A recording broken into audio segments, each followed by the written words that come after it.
Yo, what's going on?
Yo, what's going on?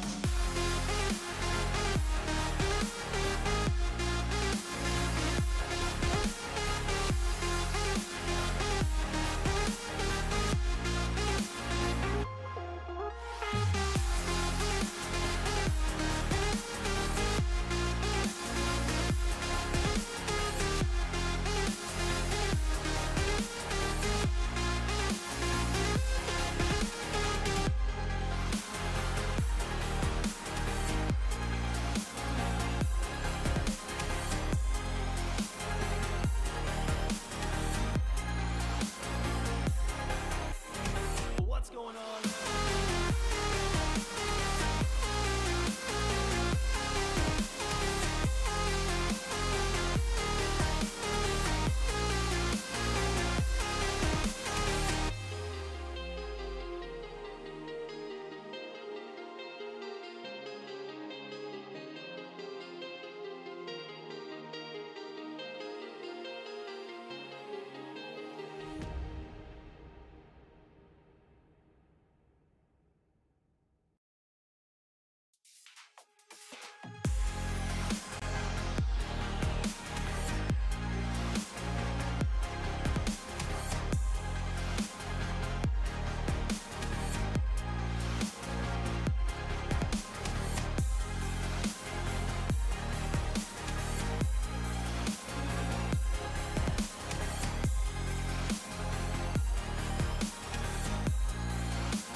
Yo, what's going on?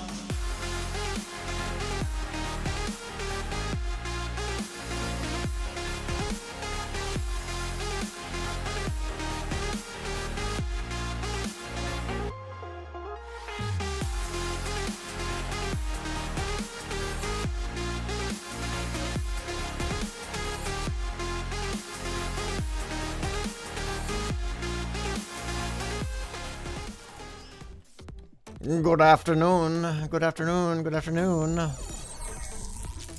Hello, everybody. Thank you for showing up today. It feels like it's been a while. It's been a while. Yeah, we got a lot to talk about today. A lot to talk about today. And everybody. My massive break that has been a much longer break. I'll explain why my break was so long. And we're going to be doing a lot of talking about the next episode. Or series of episodes that we're going to start working on here. We have a huge project. I hope you guys are going to like it. I'll get some ideas and feedbacks. Total spoilers. So, you know, that's what you guys are here for. The downside, though, is we're going to be doing a lot of digging today. So it's going to be a lot of digging in chat, and I've got a massive hole to dig. So it's not Decked Out 2.0. It's not Decked Out 2.0. Decked Out 2.0 will happen when 117 happens. Oh my gosh. What's even happening over here? Where's the scrolling? Okay, hold on. You guys are so kind. You guys are just too kind. My scroller's broken. You broke my scroller. Where does it even start? 100 triple. Caseify, thank you. Castle Lion, Airblader, Pixie, Lynetta, Exotic Butters, Danners with just stupid amount of subs. Thank you so much, Danners. Porta Small, Lord of the Undead, how you doing? Is this thing on? Yes, it is. For 11 months, Lord of the Undead. Thank you so much. Mrs. Roderin, thank you. Numera, Canvas Kid, 5 subs, thank you. Pendle, thank you. Rose, Shap, Frazier, Mr. Carone, John the Squirrel, and DWH with what? 40 gift subs for real. For real right now. What is happening? Thank you. Holy cow. 40 gift subs. Tara Potter's Fancast, Drew Baca, Arkin Wolfshade, I see you. You're amazing. Colonel Panic, Twiggy. God, guys, thank you. Thank you, guys. Overlay is missing. Yes, it is. I was playing Rocket League, and I have to turn that off when I do the Rocket League. Bam. There we go. Things are happening. All right, so we're going to head over to the gaming district. And we'll start talking. What's up, Grifter? How you doing? My frame rate here is garbaggio. 25 frames per second here. Like, my base has become the place I don't want to be, and that makes me sad.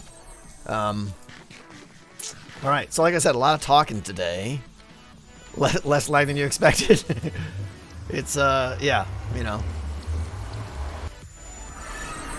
Hey, Sarah. So you guys saw all this, right? This was from last Monday's stream. I'll be showing this off in the video. This is my Nether drop hole that we made that is pretty cool now. I can get into and out of the Nether quicker, in theory now. The problem is there's no easy way for me to get over to the gaming district. I think, like, if I come up here and explode and do this, and then I don't know where to go from here. Should we just go to Azuma's? Or does this... Oh, this connects over to here. Yeah, we'll go this way. Ooh, what's all this? Spoilers here. That's all new. Looking cool. Hey, Miranda. You should have players mine glass, but there's a mining fatigue. I put zero thought into Decked Out 2.0, so it's a ways off. It's a ways off. That was in X's video today. Oh, okay. I just assume if I haven't seen it, it's spoilers, but I haven't been. I've been spending my last like 4 days in creative, going over ideas and things like that. Hey, Whisper, how you doing? The fart rockets are still out, yes. And I've decided I'm going to, because I was off for like 3 weeks, so that's not really fair to eat those a bet. I'll extend my fart rocket time a little bit longer. Wow, Fessler, 5,000 biddies. Holy cow! Thank you so much, guys. All the subs are just rolling in here. You guys are incredible. Thank you so much, Ori. I see you, gifting subs. Airblader, thank you. So is this a no on the project in the end? This is a no on the project in the end. I was considering doing a big project in the end with the end island, and I decided against it. Kinda. So let's talk about like where I've been for 3 weeks, right? A week and a half straight up was me just not wanting to do anything, and I took some time off, spent some time with the family, did all that stuff, which is fine, right? I don't think anyone would would have a problem with that. Maruski, thank you. Slim Bob, thank you. Zeba, thank you for the biddies. And then I spent probably like 3 or 4 days literally not having a single idea what I wanted to do on the server. I didn't want to put out some, you know, phone it in filler episode. I want to get back to doing something fun because I'm still 100% energized to play. I just wanted to try and come up with, you know, original content that is good. But I was struggling. I'll be honest. I was struggling. You know, some of you guys know I've been sending out messages to people like, help, I need ideas. And then I finally had a chat with Etho, you know, and I was like, I asked him, I was like, how do you come up with ideas after so long? How do you never run out of things to do? Because I admire that about him. Cash, thank you for the piece of thank you for the piece of pie. Cash, thank you so much. Good to see you. Yeah, and Etho and I had a good chat, and you know, he kind of explained his philosophy on things, and you know, it was very insightful. But in the end, he's like, you know, I told him, I was like, I don't want to do any more games because I feel like I've done just too many games this season or too many recently and stuff. And he's just like, okay. And then we started talking, blah, blah, blah, blah. And then it came back to, you know, the topic of games came up again. And I said, yeah, there's some I really want to do. And he's like, if that's what you want to do, and that's what you're excited about, then that's what you should do. And he's right. He's right. So we are going to be making another game today. Where's the bed? I'm going to steal a bed. Is there a bed over here still? I need a bed. No. Do I have one in my skippy chest? Nope. Oh, there's no beds around here. We're going to have to fix that. Let's see here. I mean, we're going to be underground most of the time, so we'll see. Are there any beds around here? Are there any beds around here? Grandpa, Losteria, thank you guys so much. What's up, Confused? How are you? Aha, bed. Use it. Steal it. So, yeah. So, the next big project, and it's going to be... It's not... I gotta be careful how I say this. It's not at the scale of Decked Out. But... when this is done, it'll probably be the second biggest game I've ever made. I'm just gonna like leave you guys hanging for a while. You know, that's fun. Let's start digging a hole here. So I think I want to do it like right over here. I'm not sure. We basically, I need, and there's so much of this game I haven't even. Is it Rocket League and Minecarts? I wish, Winter. That would be amazing. Boombox 3? No, Bill. I'm not going to do another Boombox, I don't think. I've done it twice. I think I'm kind of done with that one. And the last one didn't turn out as good as I hoped, so. We're not doing the thing in the end, gamer. No, I talked about that already. Is it the Tangler? No, Fireblade. It's not. Good guess, though. Let's see here. How do I get... I don't have a hoe on me, so. Forever a twerp. Thank you. 1,000 biddies. Enjoyed that Ethos story. Fun to hear about the high standards. Yeah, I mean, it was... I wanted to be honest with you guys. Like, I've been absent far too long. And this is supposed to be hollow back here. Hang on. I got my camera count on. I need to see what I'm doing here. Okay, I'm just higher than I thought I was. Yeah, that's good. That's good. So I want to apologize. You know, I haven't had a video in what, 3 weeks now or something, and that's bad. But the good news is once we get started on this, they should be coming in pretty consistent. Weasel, thank you. The exploding rockets still make your day. Yeah, you know, I would like them to go away now, but I lost the bet, so. Yeah, I kind of see my time off as a recharge. I needed it, mostly because I was running out of ideas. I didn't know what else to do. I'll be honest. You know, it's hard. It's hard after so many years to still be coming up with, you know, fresh original ideas. It's very hard. Alright, let's see here. We're gonna go down to like Y25, I think. Or we're gonna just fall into this cave here. That's cool too.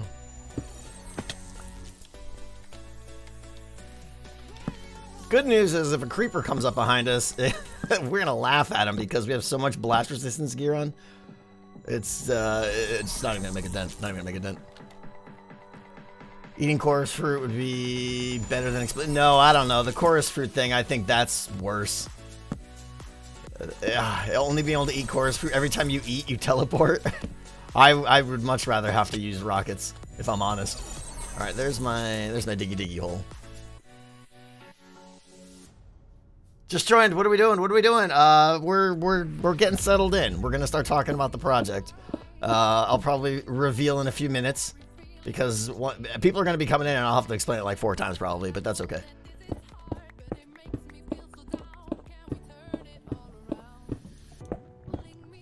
Oh, I hear lava. Uh-oh. Cam account.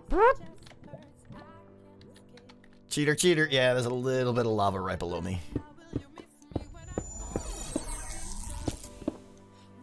Oh. Oh, okay, we're good. Hi. Let me just light up some of this stuff. There are so many mobs in this area that are like holding torches and things like that. I don't even know. Just countless. I would say there's probably, under the gaming district, there's probably 50 to 70 mobs that are just holding torches and bones and things like that. It's crazy.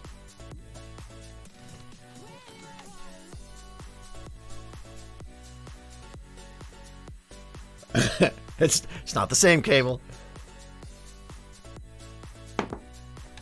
Okay. Bam.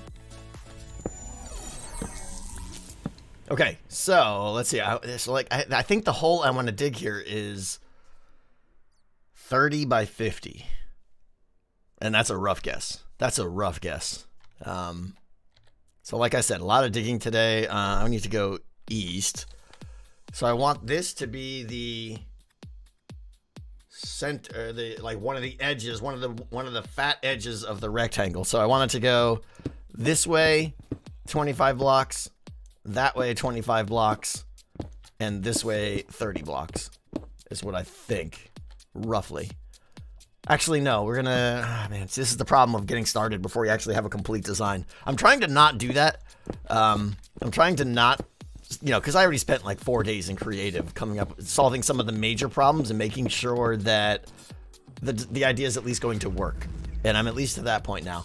What I should be doing is designing the entire game in creative before I get started. That would be the most efficient, but that's no fun. That's no fun. You guys want to see me fail, and I want to see me fail and stuff, so there'll definitely be a whole lot of fails. What that does mean, though, is probably having to redo some stuff. So let's make a little... I'm just trying to, like, peg out an area here, and then I'll tell you what we're going to do here. We're going to tell you what we're going to do once we get the shape done and I can get the mindless dig. Oh, I got to get a beacon, too. Why don't I have a beacon? Yeah, let's go beacon up. Do I have... No, there's a beacon out there I could steal, I think.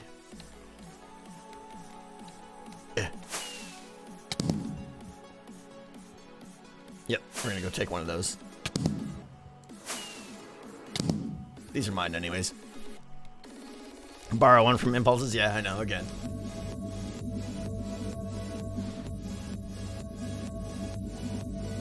Well, Mosul, there is a lot of problems to solve with this project, so if you enjoy custom redstone problems and having to do everything kind of from scratch and stuff, this is definitely that project.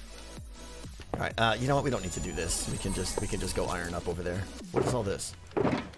Lots of lava. Good to know, just in case I need some.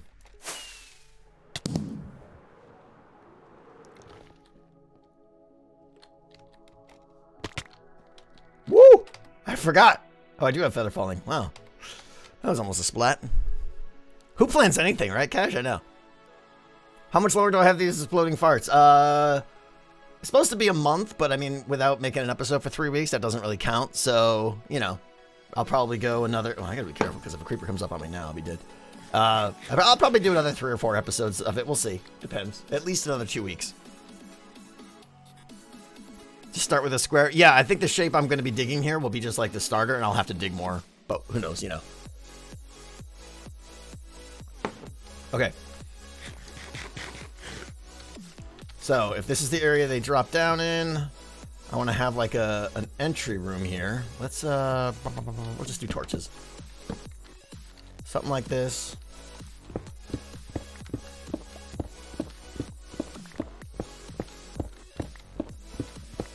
We'll just build the beacon here. What's the radius on a fully crafted beacon? Is it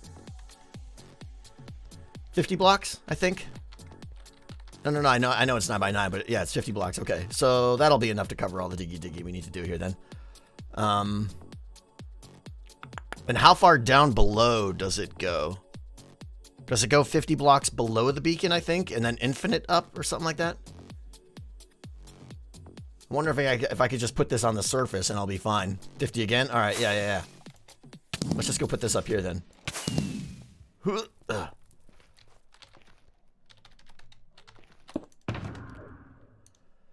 Iron tech. Boom, boom, boom. All right, this can go right.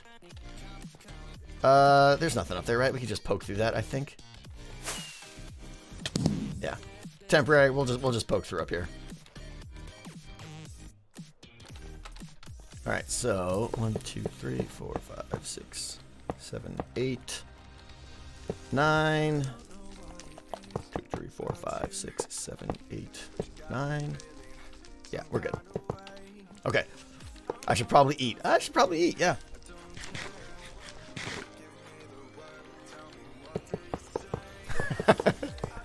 I just saw TechBot say, "New year, new game," and I was very confused. How TechBot is talking. I'm a simple mind. Oh, the other thing I should let you guys know, little secret, little cool thing, is TechBot is verified now on Twitch. I applied for verification, and that means that TechBot can send unlimited whispers now, which is pretty awesome. Which I have all these back burner ideas that I want to do on Twitch and make the stream more interactive and stuff like that, and now I'll be able to do it because a lot of them require you guys sending messages and stuff, and TechBot sending you a whisper and stuff. So now we'll be able to handle that kind of traffic and stuff. So I'm actually really excited about that.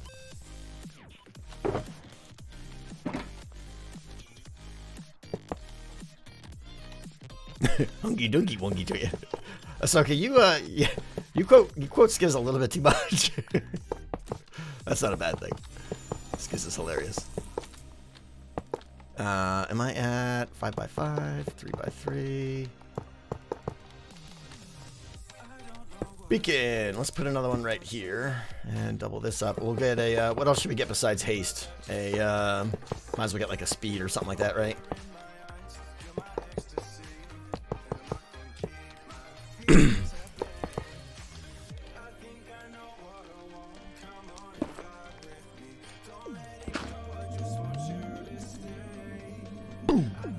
There we go. Jump? Yeah, I suppose jump. Sure, we'll do a little jump. Hasty, go, and jump and jump. Sure. Okay. I'll probably, yeah, you're right. The jump will probably be better. Okay. Whoops. Yeah, I gotta drop all these shulkers. I brought all these shulkers to pick up all the garbage that we're gonna be picking up today.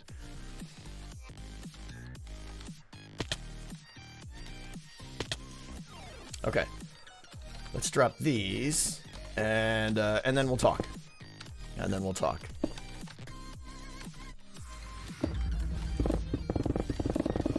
So much better. So much better.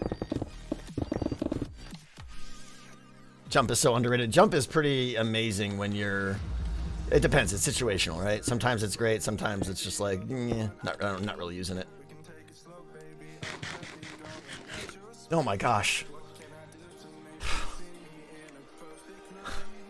Guys, I don't deserve you. I don't deserve you. I did nothing for 3 weeks. I already feel guilty. Guys, thank you so much. Rhino, $100. Thank you so much for the amazing content. Rhino, thank you so much. I appreciate you. Back us now with the piece of pie. Excited to see what you have coming. Drea-tastic, thank you. Ellie. Shuldatori, can't pronounce your name. Krim, Diggy, thank you guys. Thank you. Man. Too kind. All right, this is going to be for all my stony bits. Okay. Let's talk. I don't want to hype it up anymore. I've already now it should be a letdown. We're gonna be making a game in Minecraft that I originally didn't think was gonna be remotely possible.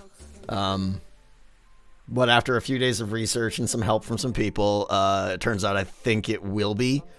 You guys know what game I've been enjoying a lot lately. And yes, we're gonna make Among Us in Minecraft. And I'm pretty sure it's gonna be amazing. It's going to play very close to the real one, and we're gonna do it all in survival. And today I want to dig a hole and talk to you guys about some of the challenges, some of the many challenges of this, and how we're hoping to solve it. And I'm also hoping that you guys, if there's something I'm missing, that maybe you guys can also clue me in, okay? But don't feel like you need to clue me in now, because whatever original uh-ohs you're gonna shout out at me, trust me, I've probably thought about them, but we'll see. Hopefully we can do this. We can do this together. This is not a minor project. This is not a minor project. Let's just say that. Let's do this. We're gonna try and hold a reasonable conversation here, as well as actually make progress, which generally doesn't happen that much. This is gonna be like an entry room, I think. I'm just kind of doing this for spacing and stuff like that.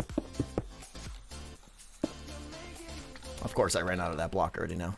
Thank you. Alright, go away. No, I need that. We're gonna need that soon. Alright. Skeld or custom map. It's going to be not Skeld, but inspired by Skeld. The principles of Skeld will be upheld. But it's gonna be a new map. And there's reasons for that, because the tasks that the players are going to be doing are going to obviously have nothing to do with Skeld. It's going to be based on Minecraft. Oh my gosh. Alan, thank you. Danny, thank you. Becca Loves Panda, thank you. Ariala, thank you for 11 months. Phoenix, thank you for 6 months. Alan.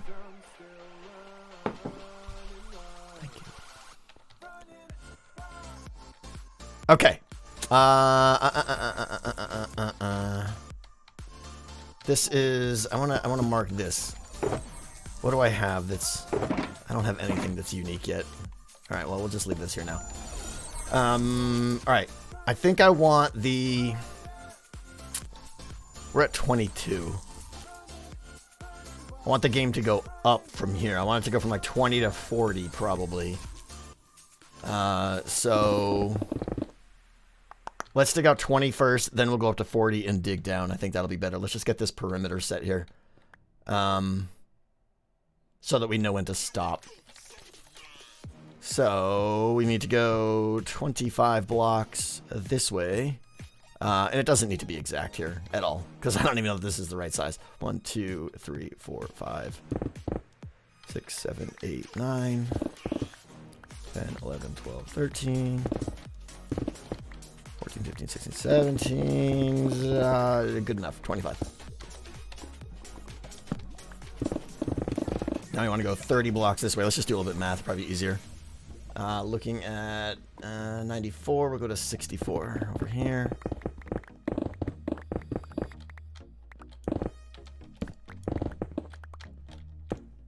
I'm hoping to just get the shape of this floor dug out here, and then we can talk, and I don't need to use any brain power on the digging. That's the goal. So let me get a little bit of this done, and then we'll start some more. Is there a Ravager among us? No, there isn't. Oh, bonus digging. Nice. And yes, I apologize for... digging on stream is just the worst, because I know it's like... Hey guys, you want to just watch me wave back and forth, so, you know, don't focus on the screen. We'll just focus on chatting once we get started here. Is that... right there, yeah. Alright, let's go over to the middle here, and then we'll figure out where the 25 blocks is the other way. Wouldn't it be smarter to dig from the top? Yes, that's what I just said I'm going to do. I'm just getting the bottom done so I know where the bottom is, and then we're going to go up to the top and dig down.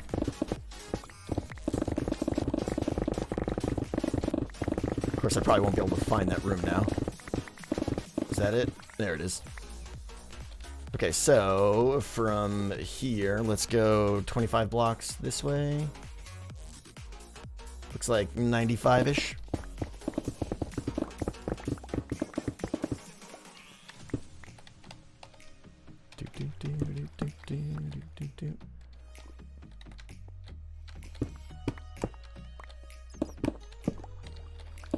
Good. Okay. Call boomers over here? Yeah, right.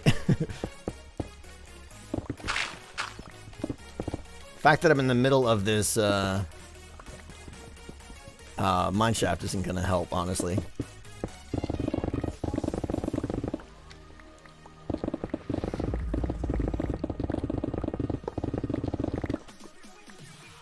Ram, thank you for the piece of pie. MGS Tech, 5 gifted subs. Thank you. Another 5 gifted subs. Is that 2 5 gifted subs? Thank you. Thank you. Thank you. Thank you. Treya, Among Us and Minecraft together. I love your streams. This is for all your good work. Oh my gosh, Treya, thank you so much. Thank you. Thank you. Thank you. All right, I'm excited to talk to you guys about what we're going to do here and stuff and how we're going to pull it off. But like I said, let me just figure out where the borders are here. I'll try to keep up with, where are you in relation to the server? Blah, blah, blah. Hi! Was not expecting these people down here. Why don't I have torches there? He just put on the spider head. He's like, I'm a spider. Oh, I should probably eat some food here. Hey, you all, how you doing? Burnt potato, thank you.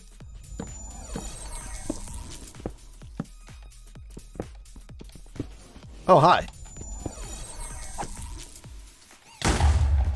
Guess I didn't want that spawner. I was like, I wonder if I should save that spawner. That might be useful for the game. Nope. Idiot. Oh, well.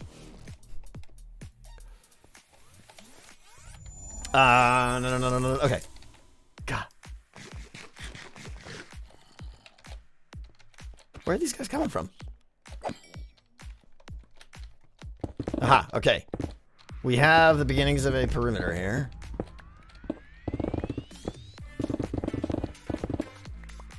Where was this? This one's over here.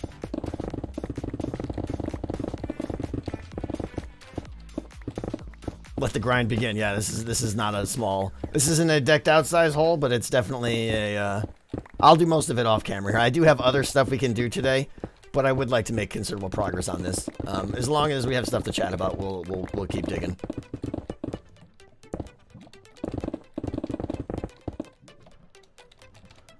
Okay, let me close this off, even though I'll probably be digging out later. I just don't want to keep falling down there.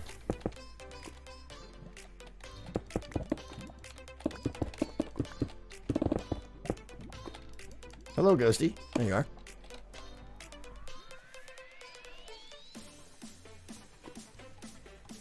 We reached the dig my bits phase, yes. I love dig my bits. That was the best.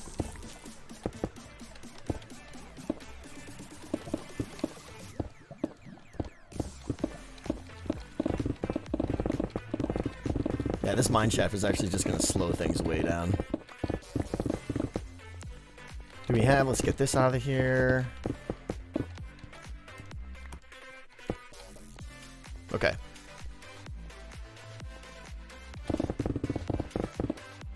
Yes, fighter, I did. For those just joining, yes, I did just reveal what my next big project is. We're going to be attempting, it may still all completely bomb. I have no idea. There's still a lot of problems to solve. We're going to be attempting to make Among Us in survival Minecraft. And I didn't want to make the game if it was going to be just this, it's not really fun. Like, if I wasn't convinced that it would be playable and fun, I would have dropped it, I think. And I'm at least to the point now where I think it'll be playable and fun. All right, so whatever. We're just digging. We can talk. Where do we start? Where do we start? Let me go over to my document here. All right, so a couple of the obvious problems that pop up. The first one is death messages, right? When someone dies, it says that they were killed by a certain person, right? Man, why torches? But the good news is that's very solvable with oh, hi, you got much enchanted gear there? That's very solvable with a game rule. There's a game rule.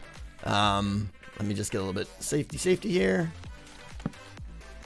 Let's see, game rule, show death messages, right? So I will turn that off for the duration of the gameplay. I'm assuming no one would have a problem with that. It's, and then we'll just turn it back on. So I think that solves that major problem. Basically, you can kill someone without knowing that they were killed. Another major problem is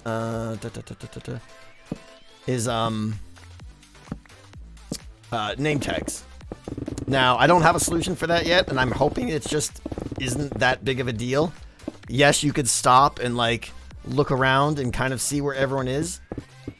I don't know that that'll be that big of a problem, though. I'm hoping that won't be that big of a problem. If anything, it'll be an advantage for the imposters. And I think the game can be balanced to accommodate that if necessary. How do you call a meeting? Yes, there will be meetings with Ender Porters. Everyone, you guys have seen it all done. Etho's done a lot of stuff on them. Grian's done them. You can throw an Ender Pearl into a Bubble Vader column now, and through a redstone signal, teleport everyone to the meeting room. And that's what we're going to do. There is a little bit of concern I have there that people aren't going to correctly load their Ender Porters correctly, and then, next meeting they didn't get summoned and stuff. That's part of it, right? I was exploring some ideas with no central meeting room. I was going to have just a central base, like a room in the middle that everyone had to keep coming back to, and the rule was going to be that you could only undeafen Discord when you entered that room. And I thought that would have been interesting too. It would have definitely changed some gameplay stuff. And I still like that. In other words, the game keeps playing even when you're chatting, so you have to be quick. The downside, though, is there was no voting process. The voting process is critical to this game because it's the innocent. I'm calling them innocents. It is crewmates is what they're called in the game. It is the innocents' weapon against the imposter is the vote. So you have to have that in there. You have to have some way to I know you're the killer or the imposter, and therefore I can do something about it. Reporting dead bodies. I think, and this is not one I've solved yet, but I think the way I want to report dead bodies is, hey Letha, how you doing? I'm considering still having the entire floor of the map be half slabbed with hoppers underneath it, and every player will be carrying something in their inventory, a token or something that says that they are a player in the game. When they're killed, the items should go into the hopper before anyone can pick them up, in theory. And then that would allow me to detect when someone dies. There's that option, but the other option, of course, is the bed option, right? Everyone sleeps in a bed, and when they die, they respawn at a bed. So there's really two issues. There's knowing when someone died, and then there's having some sort of evidence in the room that they died in, which is arguably even more important. The evidence for them dying in the room, I think I can just, what I'll probably do, and this is kind of cheesy, but it's part of the sacrifices that we have to make, is I'll probably have some lamps sprinkled throughout the floorboards, like, you know, everywhere. Like if this was a room here, there would be like a lamp there, maybe like a lamp there, lamp there, lamp there, or something. And what I'm thinking of doing is if someone died here, like some or a couple or one of the lamps around would light up for 30 seconds or something like that. So if you come into a room and see one of those lights lit up, you know someone was just freshly killed there. It doesn't keep the magic of the game, but I think it might suffice, but I'm open to new ideas. How do you report dead bodies? There's going to be sprinkled throughout the map. I'm going to have, I was originally going to do buttons. You guys are just making me get right to all the good stuff right away. So many questions. So many questions. Reporting bodies or calling a meeting, it doesn't matter. It's all the same in this. We want details now. I know I don't have all the answers. All right, I don't have all the answers. ABK, holy cow, thank you. 5,000 biddies. Genesis. Tango digging a hole on stream. That sounds boring.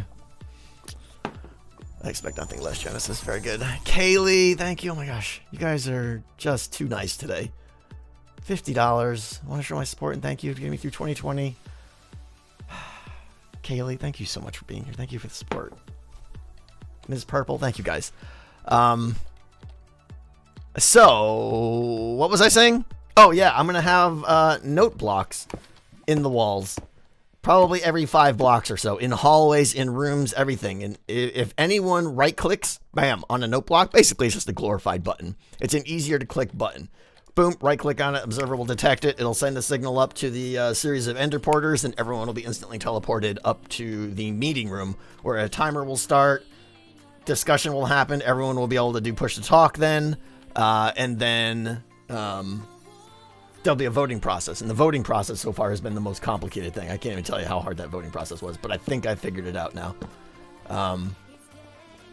The voting process will be exactly like Among Us, in that there's going to be a room that you can stand in with, it's only going to be for up to 8 players. Every player will have a color. And when you get to the voting room or the discussion room, everyone's going to fall into a colored slot, their colored slot. So if I'm red, I will fall into the red hole. And I can't get out, but I can clearly see everyone in the room in like a circular room, and we can all discuss. Above my head is going to be a chest filled with all the colors of wool. And when I want to vote, I take out the color of the person, you know, oh, green over there and orange. He's super sus. I'm going to take out the orange wool and put it into a dropper above my head. And then when the time is up, all those droppers are going to fire, and all the colored wool will then be like brought together into a system, and it'll count up all the individual votes that were processed. And whichever one has the most, the person in that slot, whoop, the floor's going to drop out, and they're going to fall into lava or something, and everyone will be able to laugh at them. So I think that is going to be great. I'm really happy with the voting process, the meeting process, the reporting a body and calling a meeting process. All that stuff sounds great. Sabotage I haven't figured out yet. I want to have sabotage. Obviously, you know, in the real game, it's like, you open up your interface and you press a button, you close the door on the other side of the map. You guys would make me answer all the questions, so I got to slow myself down if I'm going to dig this hole here. Hang on. We got to do some diggy here. I can't just talk, because otherwise the stream will be 20 minutes.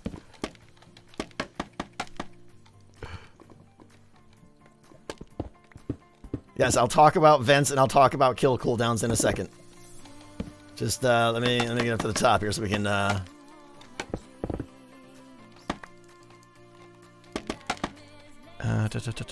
we'll go 40. Is that? Yeah, it's 40. Okay, good enough. Okay. Yeah, I'll cheat and just use my cam account. Might be easier. Okay.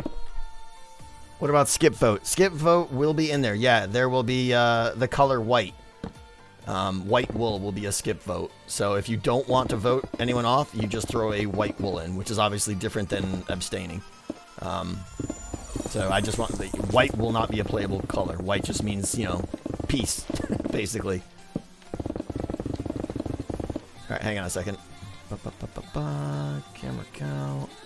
I just want to see how far to dig this over. Oh, there's some lava in here. That's going to be problematic.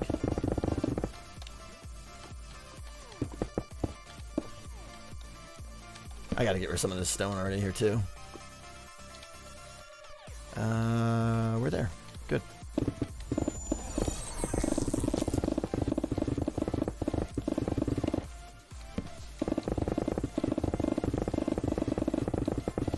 Just want to get this perimeter done, and then we can start digging down.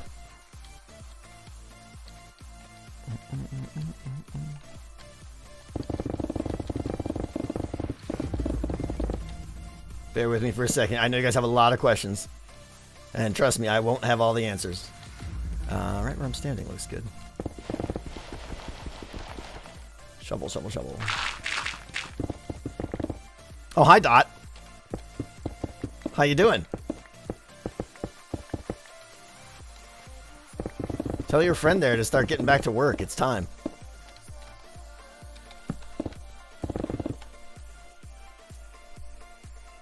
Okay.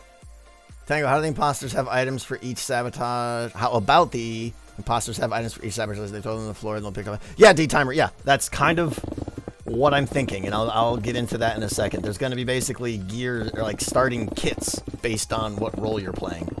So if you're an imposter, you're going to get a lot more equipment than if you are an innocent. Or I'm debating whether to call them innocents or just crafters. I kind of like to, because this is going to be, I want it to be like Minecraft flavored Among Us, not just Among Us. So I'm thinking of calling them crafters. Instead of crewmates, basically. All right, I'm gonna get this. Why does torches stop going? Oh, because I keep doing middle click or something. I think. I don't know why. Okay. There we go. Let the digging commence. Miners and crafters. Miners versus crafters. I don't know. Imposter still feels like a good term, because clearly they're out there trying to kill everyone. Miners doesn't sound very, ooh, here come the miners, watch out, you know. But I see what you're saying, the miners versus crafters or something. Might be interesting. Oh my gosh, Sam, thank you. Blue Mixer, Jobu, Fireblade, thank you. Everyone's got suggestions now. Everyone's got their how to do it. All right, hang on. What if you use lingering potions to show that someone died in a room? I could, yeah. They don't last that long, and I don't want effects to be applied to other crafters. I want, and there's a specific reason for health and stuff like that, but, so yeah, I don't think I want to use the lingering potion, but I do think I will be calling on Azuma for this game, probably, because something tells me we're going to be using a lot of potions in this game. I'm not sure why yet. It just feels that way. Light Horizon, what did you miss? Nothing. We're just digging a hole, talking about nothing. You know, stuff. Talking about how we're making Among Us in survival. It's going to be amazing. Okay. Luthien, thank you. Your ability to think of really cool game ideas is remarkable. Thank you for being so inspiring. Luthien, thank you. Thank you. I do think it's the one thing I do. Listen, I'm not a good Minecraft player. There's a lot of people out there that are better than me. I do have to quote Liam Neeson here, I do have a particular set of skills that I'm quite good at, and I just keep leaning on those, you know, that's all. You don't want to see me PvP. You guys know I'm a adequate builder and stuff, but this is what I do. I translate things into this space well, I think. It's what I enjoy doing, so. Okay, so. What else? Cooldowns. Right? Obviously, one of the big questions I had to figure out is, okay, if I'm the imposter and they say go, I'm just going to start killing everybody, right? Like, oh, sword, yeah. Hi. Did he just log in here to say something to me? Is he lurking? Or is it just me? Oh, it's just me. I wanted to originally give someone... Oh, Twitch, that's smart. What's the smart thing? Dead bodies. Player carrying a colored shulker that gets picked up by the hoppers and placed nearby. I mean, it could get placed nearby, but what would a... Yes. Shh. Secrets.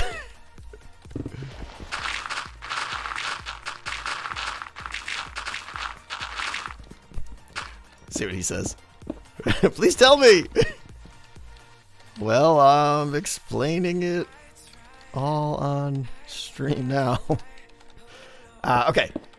I originally wanted to give... So like I said, when you are the imposter, you will get a set of gear, right? The crafters, the innocents, wherever they are they'll probably get nothing. They may get a token, like I said, just to identify their death or something if necessary. But generally, they're not going to get any equipment. The imposter will probably get a bunch of stuff. Hi, Azuma. All right, I got to read some things here. Hold on. Fireblade.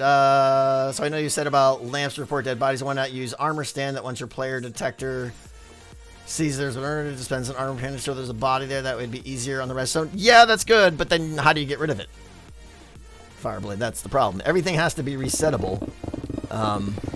Lamps I could just turn off after a period of time. It's much simpler than trying to get rid of an armor stand, and I don't want to have to force the players to like, if you see an armor stand, then go break it and stuff. So yeah, I mean, you have to keep resettability in for everything. There's already going to be some manual stuff I have to do to get it. Oh, hi there, friend. Please don't kill me down here. Thank you. Put a colored hat on. Yeah, it'd be great if it was just like they looked all silly and everything. Oh, I need to eat. Next skeleton will kill me. But yeah, the armor stand thing, I don't think that'll work. Because of resettability reasons. I could be being proved wrong actively in chat here, but Impulse created a system to recycle armor stands. Right, but he didn't do it at an arbitrary location in space, I would imagine. Like, to flush them out or something would probably be really challenging? I don't know. Are you going to make a storage system for this project this time around? Yes, I am. I absolutely am. In fact, let me go throw some... Let's see here. Where was... Do I even care about the stone? I don't. I really don't care about stone. I don't care. Where am I? We're in the gaming district, on the east side of the gaming district. You could call it crafters versus withers, maybe. Durability on pickaxe. Come on, really? You're gonna warn me about that? I got 550 durability, and I'm already getting the warnings.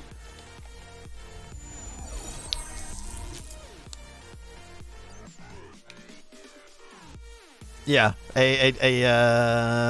does it have to be strictly the same as, nope. Absolutely not. It's going to be modeled after Among Us. I don't have any problems copying aspects of Among Us, but I also don't have any problems taking liberties and changing the design a little bit, which obviously you're going to have to do some with translating it into Minecraft.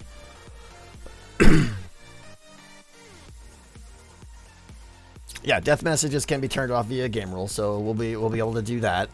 Anyways, back to the starter kits or whatever we call them. The crafters won't get anything, like I said. The imposters will... So everyone's going to basically get a shulker. They'll get like a little hallway they walk down or something, and it'll be like a waiting area where you're choosing your color and getting your starting equipment. So if you are a crafter... I stand corrected, I lied. If you're a crafter, a shulker will appear, and it will probably be white. And inside it may have some token identifying you as a crafter so that when you die, I can detect it potentially if necessary. And it'll also have probably like 4 or 5 pieces of paper in there. And the pieces of paper are going to be the tasks that you have to perform to win. This is also another very, very challenging part of is randomizing the tasks, distributing them amongst the players evenly, and knowing when those tasks are completed is... This is what I'm literally working on right now in creative this morning, and I'm just like, oh, this is hard. But I think I've got it.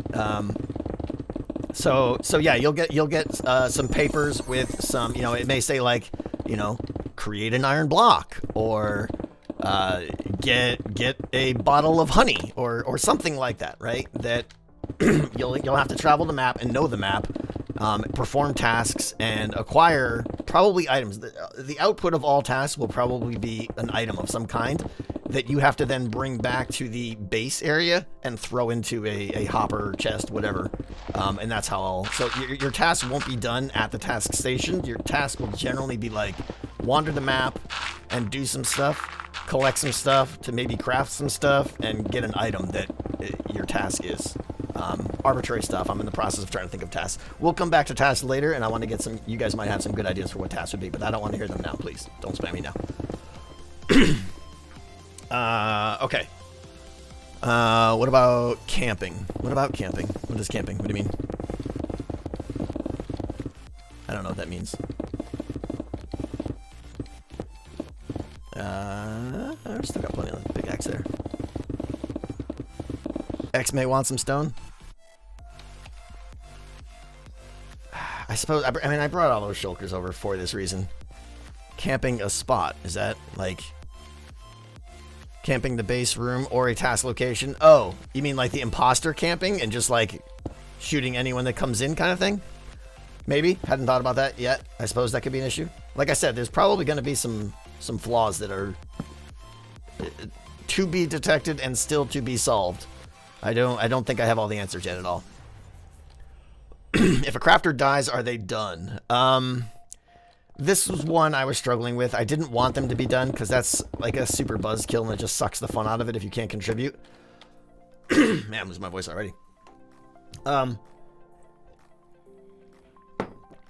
original thought to solve that, which I thought was going to be so clever, and I was so excited about it for like a day until I realized it had a flaw. The original idea was that when you die, you can re-enter the maze, but I'm going to splash you with an invisibility potion. Yes, J-Rackers. Hit them with an invisibility potion, and then they could just keep on doing their tasks and everything and be ghosts. And I was like, oh, that's so perfect. My voice is not made out for streaming. The problem with the...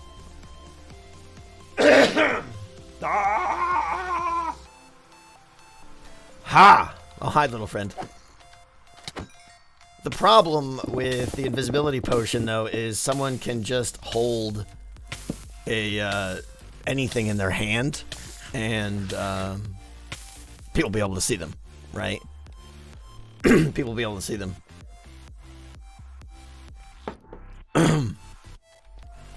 And then once that happens, you're going to get people who are like, look at me, and then they'll run over to the imposter and just start punching the imposter and all that. Like, I don't know. There's some amount of honor system I'm okay with, but then I think other stuff is just going to be too tempting and the game will get ruined. So this is one of the ones the invisibility potion thing might still be on the table, but I'm not sure yet, to be perfectly honest.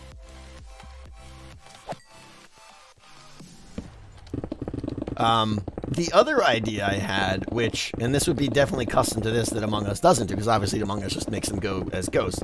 The other idea would be to imagine, like, take Skeld, right, on Among Us, take that map. Now imagine there was like an outer track around it that only dead people could go into. I'm thinking some form of this idea might be fun, where basically you're kind of, you're segregated to the outside track or whatever, where you can still do tasks, maybe just not as efficiently, or maybe you can help other people finish their tasks or something like that. So they may see you inside there or something. I don't know. Then there's the question of like, whoop, hello. Let's do a little bit more and then we'll go get a new pick. Thank you, friend. So I don't know. I don't have a great solution for the day. The invisibility might be the answer, for all I know. Glass ceiling, I mean, you could walk around up there, but then you can't really do anything, and they would still see you. Like, if it was a glass ceiling, they would just go stand over the imposter the whole time and stuff like that. So, I don't know. That's definitely one of the harder problems to solve. We'll figure something out, though.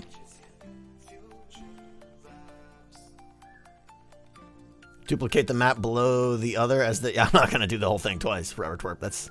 It's already going to take forever to do one of them.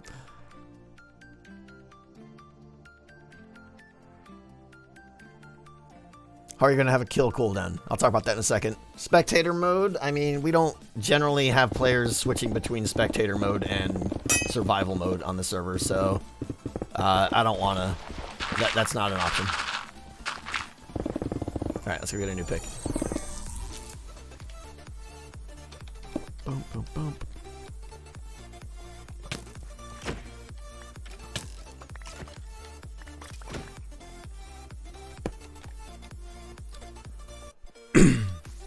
Glass roof, but you can also do the task on it. I just talked about that, yeah.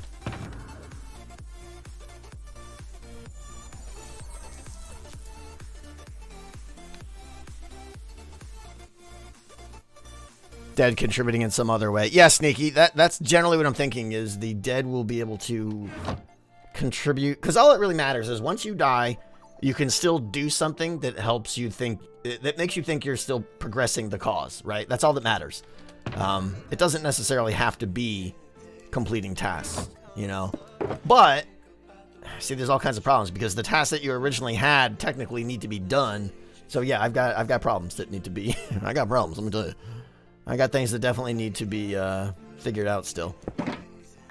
Oh wait, that's Lucky Tech. We don't want to break that. Nope. Nope. Nope. Nope. Let's get a silk.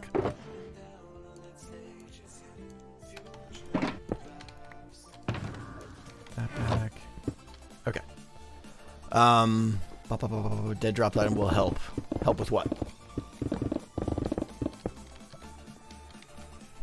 What's the target go live date? I don't know. At least a month out.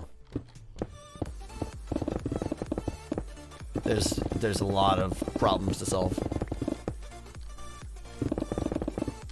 Don't we all got problems? Yeah, I know, right? Yeah, that's a good question. I'm not sure what to do with dead people yet. Because like I said, today I was just trying to design the task completion thing, and why build it on the ground? So I don't have to build an outside. To be perfectly honest, I don't want to spend a week trying to build an exterior to it.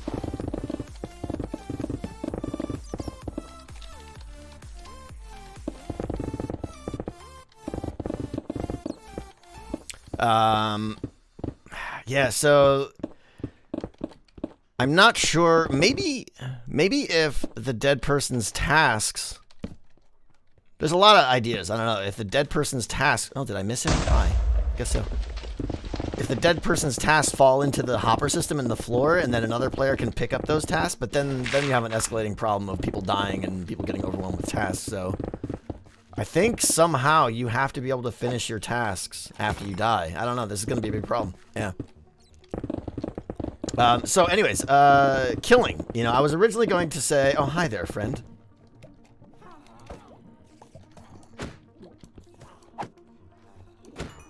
Die faster. Thank you.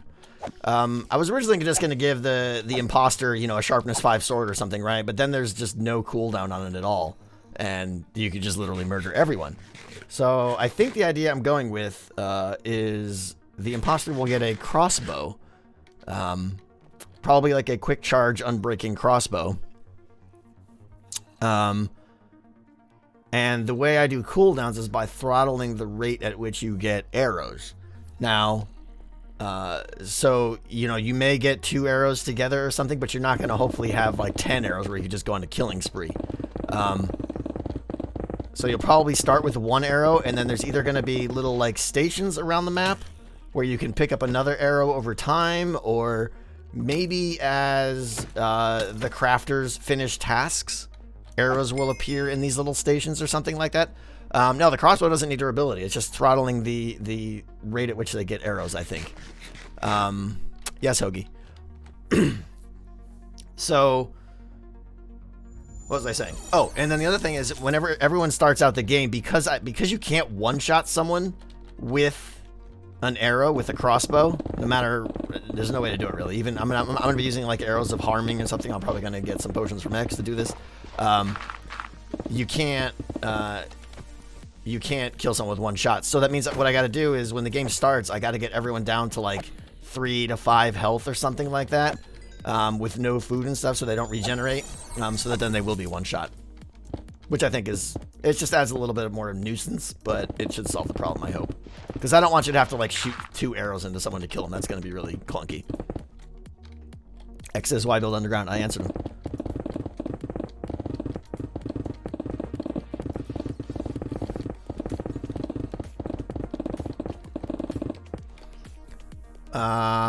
Power 5 kills in 1 shot. No, it doesn't. Tested it today. Or I tested it yesterday. I was not satisfied with the answer. Well, that's the reason. I don't want to build an exterior for this. I'd rather spend 4 hours digging a hole than 8 hours in creative trying to make a building, which I know is a cop-out, but... Yeah, I might use the poison system that Etho did. I'll be honest, I'm a little afraid of people having 1 heart. Ideally, they would have 4 or 5 hearts. That way, if they happen to get punched or something... Here I am spending days... Yeah, I know. So yeah, Etho's poison system is good. But, you know, obviously that takes him down to 1 heart. Maybe Whisper? I don't know. You can't do the poison. Oh, right, the Ender Pearl trick. You'll take a heart of damage then. So that, all the more reason why they have to be at like 5 hearts or something like that. Enough to kill them with 1 shot with a crossbow, but also enough to sustain a few hits. What if the rule is you kill them with a damage pot? Yeah, I was thinking about splash potions of harming as the imposter's main weapon. It felt a little clunky, like you could multi-kill people. Too easy, if that's what you're saying, I'm not sure. You could multi-kill people a little bit too easy. And there was another reason why I discounted it too. I didn't like where it was going. But I was definitely considering it for a while.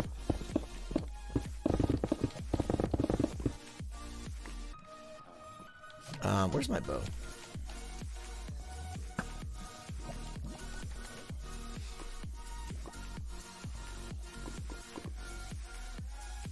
Hungulphus, maybe something like that. Yeah, I like the idea of dead people being sequestered to an exclusive area where they can still work, but the imposters can't get to them somehow.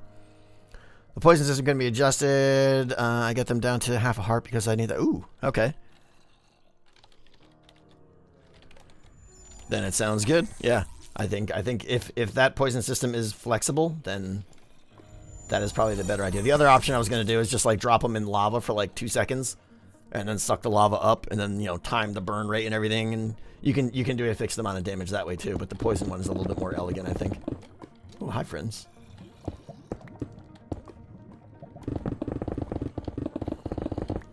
Oh, this is gonna be bad for me.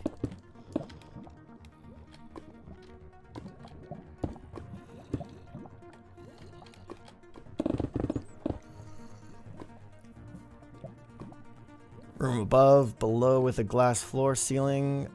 Oh, Oracle, you mean for dead people? Yeah. The glass thing might work. I mean, it kind of gives away who's dead, though. So, not sure. Not sure. Use a strength beacon or a potion. For what? Oh, hi.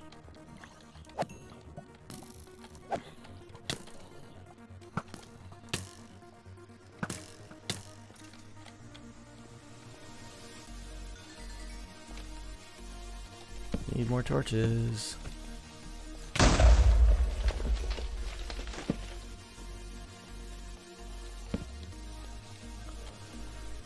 Chat death messages could be a problem. No, I've talked about that twice already. I'm gonna die right here. Woo! This armor I have is horrible. Chat death messages will be turned off with a game rule when the game starts. This game rule show death messages. We'll be able to turn those on and off. Hi! Getting the fun sauce! Okay. Man. I don't like what's happening here at all. Food. Stupid little kid, I know, right? Beacon is instant kill. What are we talking about? Are you talking about using strength potion for... I don't know. I don't know what topic that's in response to. Sorry.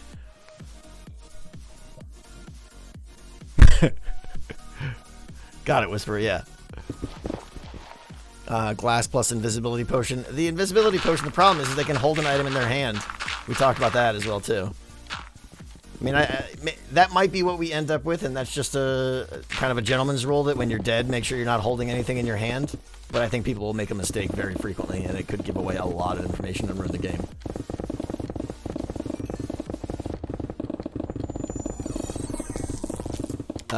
What were we saying? So yeah, arrows. Arrows. I'm not sure how I'm going to throttle the rate at which we give out arrows. If they just died, what item could they hold? Well, if they just died, they're going to get back to work and start finishing their tasks, which will require them to pick up new items. Obviously, if they're out of play, then yeah, then I could just hit with a splash potion. But if there's going to be items on the field that players are going to be like picking up and stuff like that in certain areas, you know. And I'll get into some of the planned areas in a bit here, but if they're allowed back in the field, they'll have items, yeah.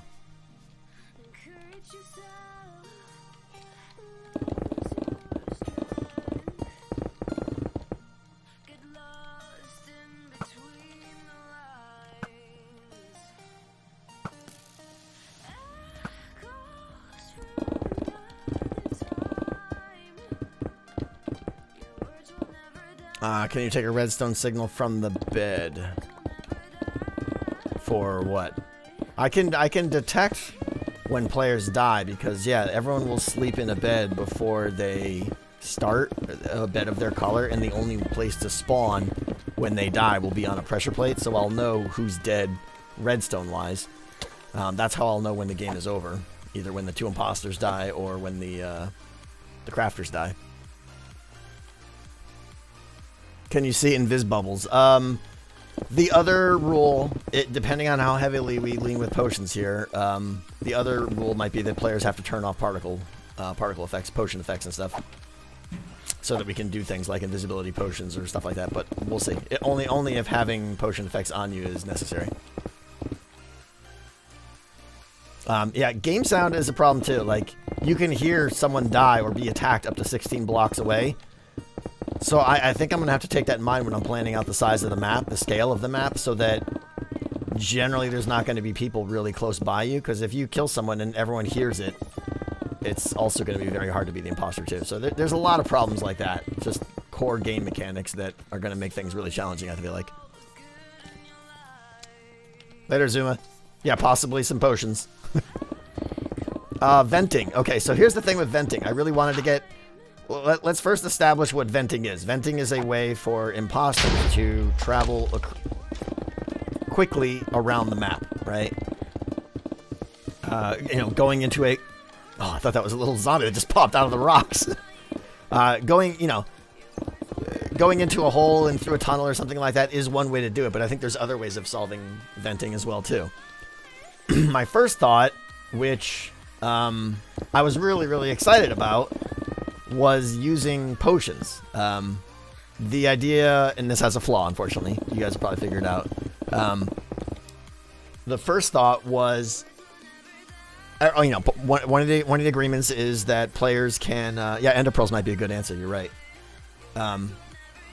Everyone turns off particle effects, right? And then when the match starts, the imposters are hit with a leaping potion, a leaping potion, a tier 2 leaping potion, right? Whoop, like I have essentially right now. And the idea was that vents would be like just these holes in the walls, you know, something like this, right? Like that. You might have like a little window like that. So, oh, I want to vent. Whoop. You know, I could just bounce over and then whoop, be in the next room. And obviously the crafters wouldn't have the ability to jump up there, and they'd be like, ugh. So, you know, it wouldn't be like a long tunnel. Like the other room might be like right here. It'd be just like a quick way to like jump over the wall and be in the next room. I thought that would be good. The downside to that though is that as soon as someone jumps, just like walking down a hallway trying to run fast, you're going to know they're not the imposter because you're going to see the way they're jumping. And I didn't think about that until like a day later. I was frustrated. So the leaping potion idea is out, unfortunately. Ender Pearl might be the right answer. I was planning on giving the imposters in their bag of goodies when they start, giving them an Ender Pearl of 2. But you're right. Maybe if the hole is like this, you know, if it's more like, you know, just something like this, right? And then you just you just walk by like, boop, Ender Pearl right to the other side. I think that actually works. It makes a little bit of noise,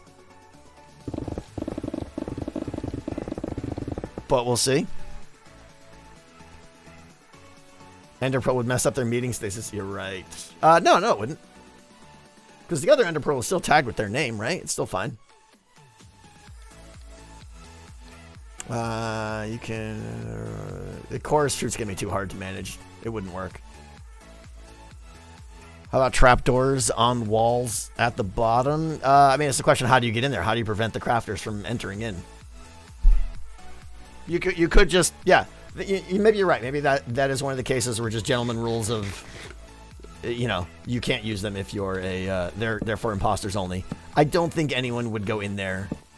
that's probably the best idea, honestly. There's some cases where you know, a friendly agreement works, and sometimes where it's too error prone or could backfire. But this is one of those cases where, yeah, I don't think people would accidentally use these vents.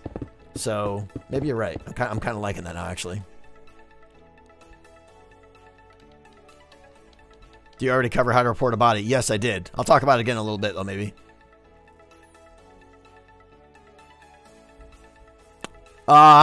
See, boss, I'm terrified. I'm terrified. Even just revealing this now to you guys is terrifying because now I'm bound to it.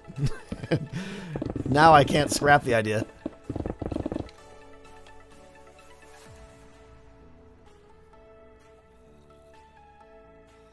Iron trapdoors with key card entries. Yeah, I thought about that. It felt too clunky.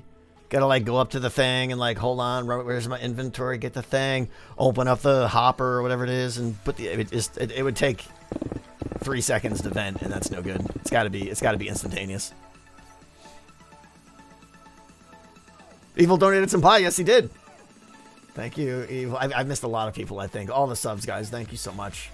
Thank you. Etho seems like the kind of person to be a blast to sit around in a living room, think about interesting ideas, things in general. Yeah, absolutely. Something tells me he will be involved in this project some way or another. Oh, hi. Stabby friends.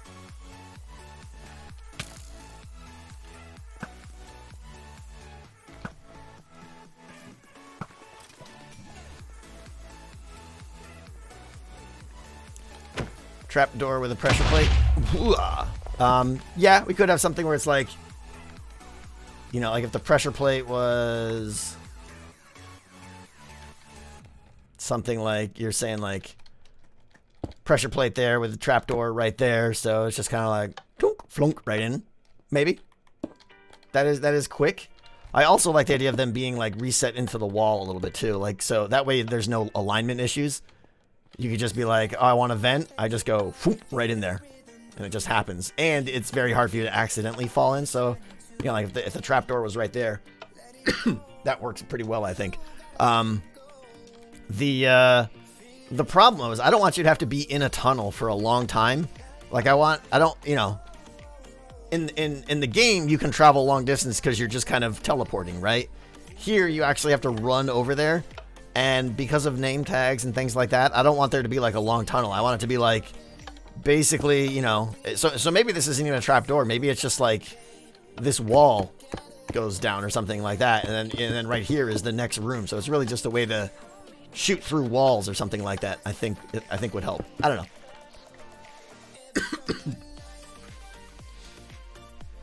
Yes, Cheesy Katie. For those just joining and haven't figured it out, I'm attempting... probably foolishly, I'm attempting to make Among Us in survival on Hermitcraft. We'll see. Yeah, you can turn F1 off and then name tags go away, but the game becomes unplayable. You can't look at your hotbar and stuff, so that's not really an option. Moving walls sound very loud. I mean, it depends. If it's a piston, yeah, but if it's something else, Maybe? I don't know. Aren't there quieter things, maybe?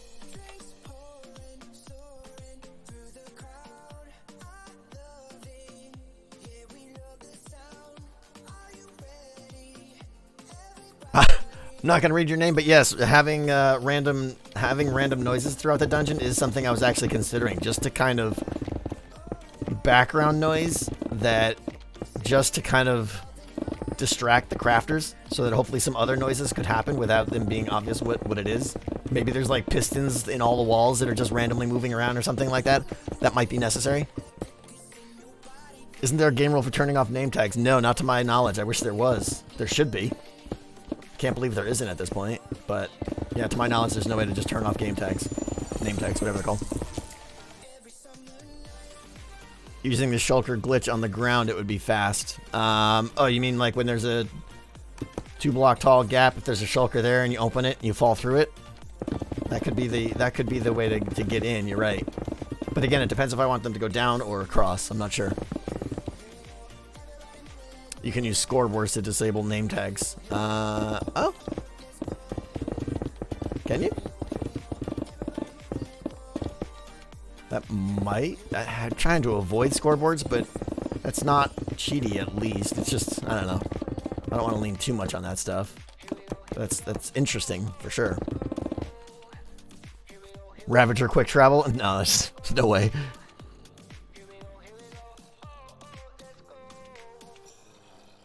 Invisibility causes name tags to disappear? Right, but we can't make the imposters invisible. That would be...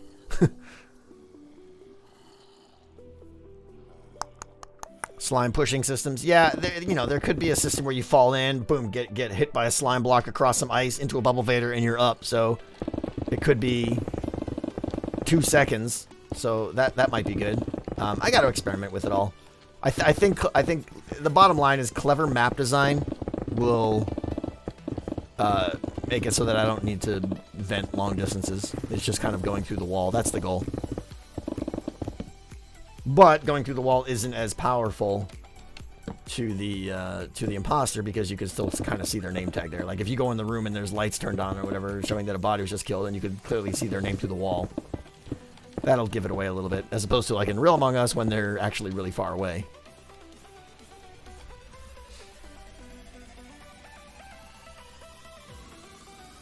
Got it, Tybish. Okay, at least I know it exists. Noob juice and lava walls? Yeah, I considered that too, Alchemist. Good thought. That was one I was pretty excited about, but then I realized that going through the lava wall is going to make you stay on fire for, many seconds, and nothing worse than walking around burning going, gee, I wonder who the imposter is here. So, I was excited about the lava wall idea too, and then I shot that one down myself.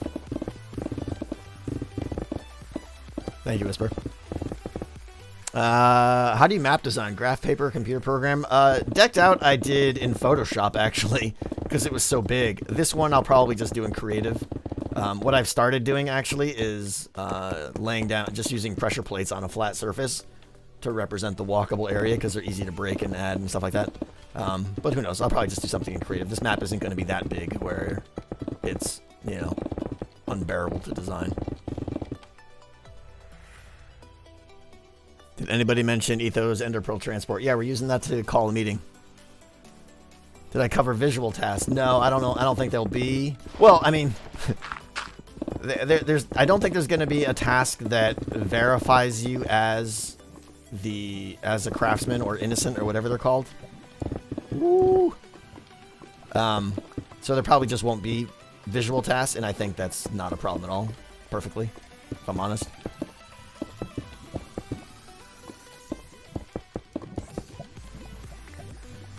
Will everyone have different color armor, please? No, there's no armor.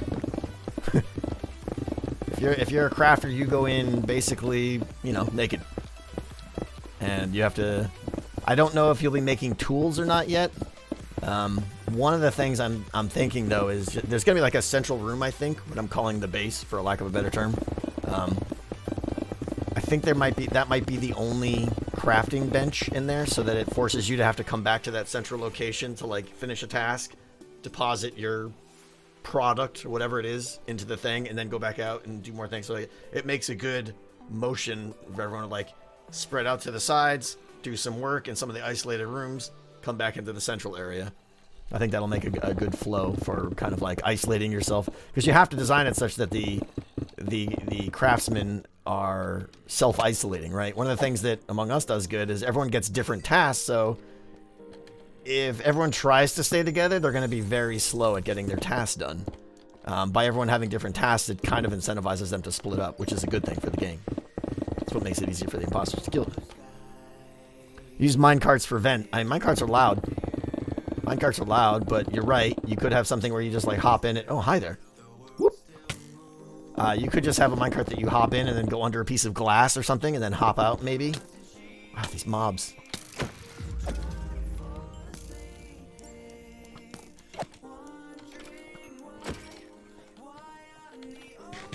Okay. You're gonna have multi-step tasks like wires. Yeah, sober I am. Hi, by the way. There'll be some tasks where it's like, so let's talk about some. These are very much not set in stone yet, but I'm considering having Minecrafty themed areas like a quarry, a forest, a farm, different areas of the map that you have to go to acquire different resources, and then some of the more complex tasks might require you to visit multiple areas to get multiple items to bring them together. Like, and I haven't thought this through at all yet. This one probably won't even be one, but like one of the tasks might be make a cake, right? Actually make a cake. That could be like a long task. So you got to go to the farm. You got to get the eggs from the chickens over there. You got to get, get some sugar cane and make sugar and stuff. But then you got to go over this other place. And I thought that might be fun. Maybe that's not the best example, but you see my point. Is kind of like you go to the forest if you need to get wood. You go to the quarry if you want to get some iron ingots or something like that. That kind of thing. But I got to be careful not to give anyone any food, because I don't want them to eat food and get their health back up to full. That's a no-no. They have to stay hurt so that the imposters can kill them quickly.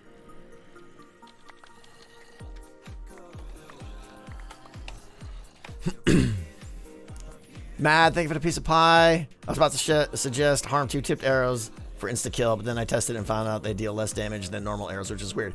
Okay, so, Mad, you probably tested it with an enchanted bow, which they do this, from my understanding and testing and reading of the wiki, they actually do the same amount of damage.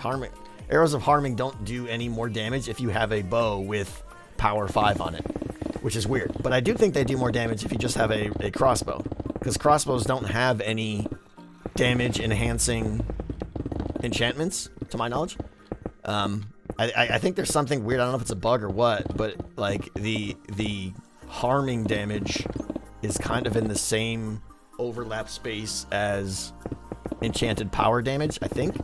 So the arrows of harming actually don't add to your damage. Piercing enhances damage a bit. Oh, I didn't know that. Okay, then maybe I want to add that then. I don't know.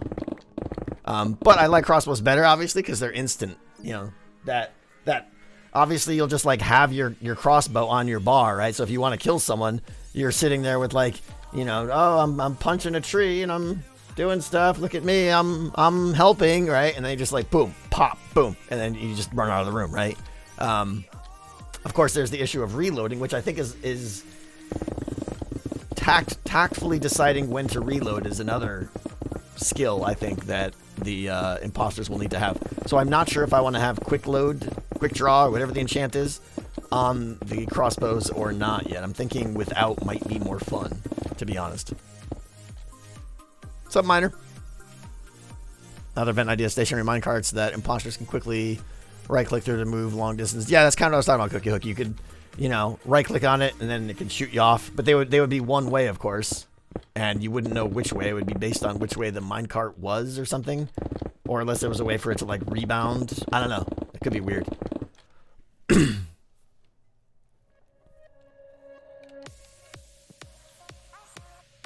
Chorus fruit. I don't want to use chorus fruit. It's unpredictable. You'd have to take too many sacrifices in your map design to make chorus fruit be predictable and useful. Yeah, I was thinking about playing the whole game with the lights out. And you know what? I would if it wasn't for YouTube and stuff and people wanting to be able to record this. I probably would have decided to make the whole game be in the dark.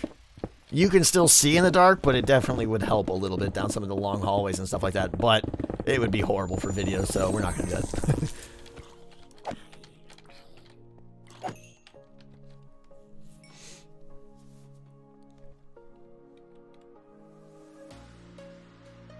Oh, interesting.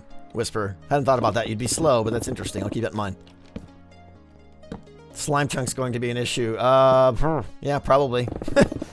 Didn't even think of that. Crap.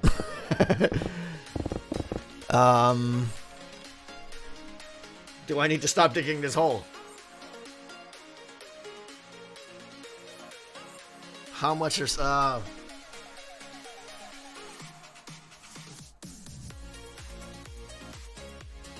but not if we're doing the slabs, right? If it's all bottom slabbed, nothing can spawn. You're right. Yeah, we'll make the whole thing bottom slabbed, and that goes along with our idea of using hoppers below it anyways to suck up items. So yeah, okay. I think we're fine. For the record, I'm not crazy about the idea of having hoppers below the whole thing and using bottom slabs. It makes, anytime you have bottom slabs, it makes for a little bit uglier design looks, I feel like, because everything's like kind of off by one thing, but.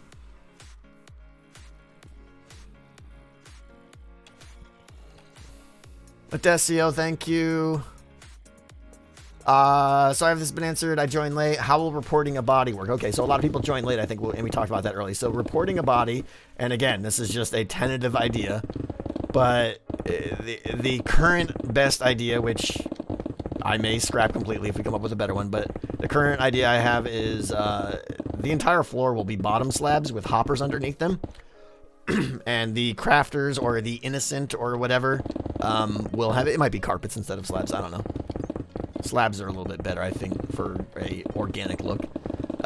The idea is that when a crafter dies, they're going to drop their items, and those items are going to immediately get sucked up by the hoppers, and they'll have items in their possession that would identify them so that the hoppers can detect when one of those items is dropped. And what we'll do is there'll be like little lamps in the walls of all the rooms. Ow. Let me kill this guy and I'll show you. Thank you. There might be like a lamp there and a lamp there, you know, and a lamp there, something like that. And then basically anywhere where you detect a player died, those lamps might turn on for like 3 minutes or something like that. Endermites will spawn. Yeah, 1 in 20 meetings will end in an endermite attacking you, so. Yep, I'll have to solve that issue. Not sure how I'm going to.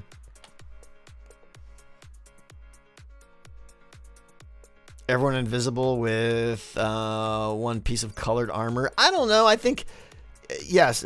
So I think a big part of the game is going to be actually seeing the player's skin. Something about that just feels more engaging and more fun. I don't want all the crafters to be invisible. I want you to be able to instantly know. Oh, hi. I want you to instantly be able to know as a crafter who you're in the room with. It helps for reporting reasons and things like that. A few zombies down here.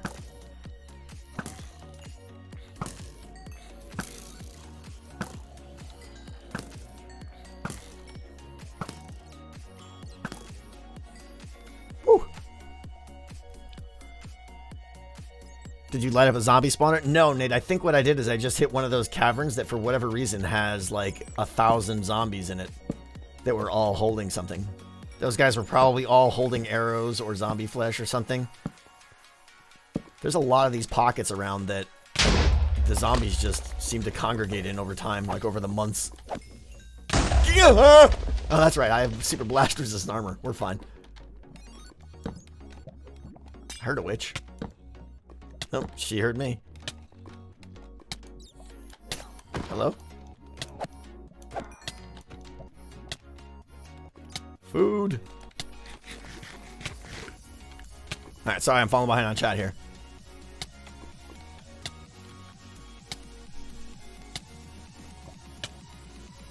Tango Goes Gaming, episode 1, right. Whereabouts in the world is this hold? We are in the eastern side of the gaming district right now. And I may already be regretting this life choice, but we'll see.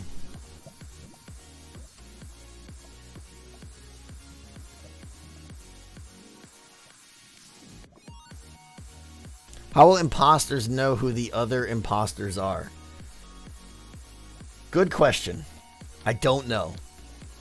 I don't know, and that might not be one I will be able to solve.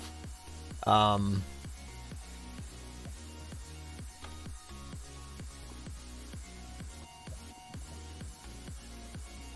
I miss something?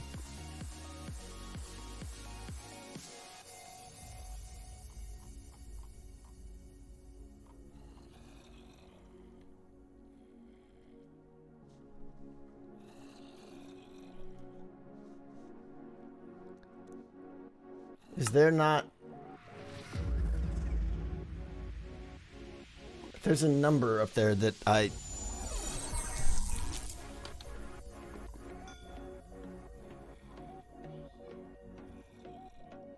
Am I the only one seeing this? Why did I not get a notification for that?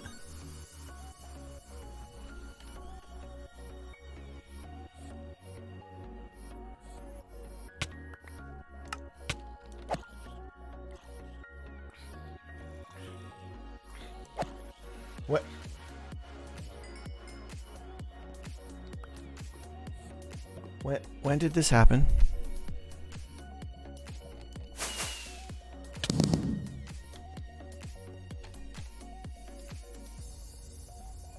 I don't know what you're... What are you linking me? Why are you sending me that?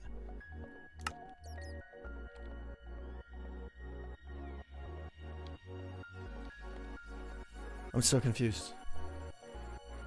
Okay. Did that just happen, Hunter? Hi, Double D.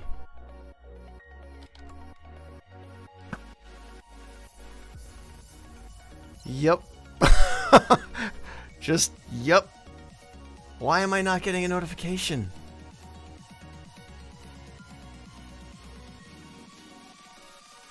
Okay. That's insane. Hunter, thank you so much. Come on.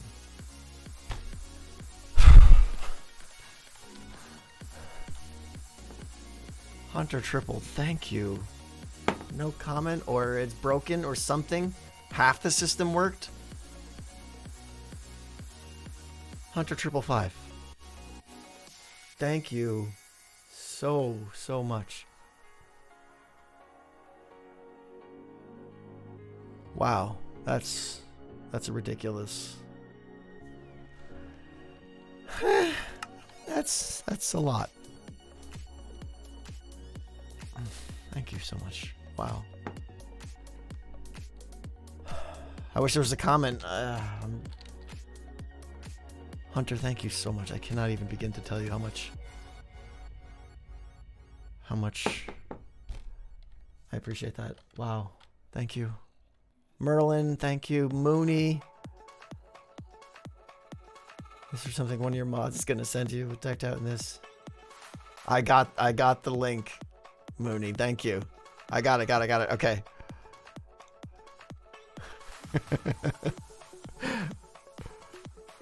Mooney just sent me a link to a picture of Wile E. Coyote with a smug look, and the title says Super Genius. That's amazing. I might need to buy that. Thank you, Mooney. Okay. But seriously, Hunter, like, I can't lift my mug to you enough.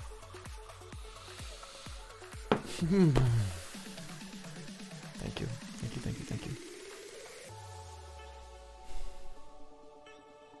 Hey, Sphinx.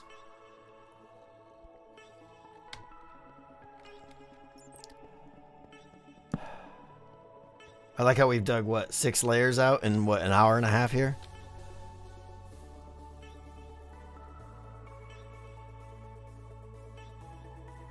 Man. Thank you, guys. Just want to fly. Thank you. Now I can't. Word. We were talking about imposters. And how does one imposter know who the other imposter is? The short answer might be there might only be one imposter. I don't know, with 8 players, and if it's easy to kill, it might be balanced with one imposter. I'm not sure.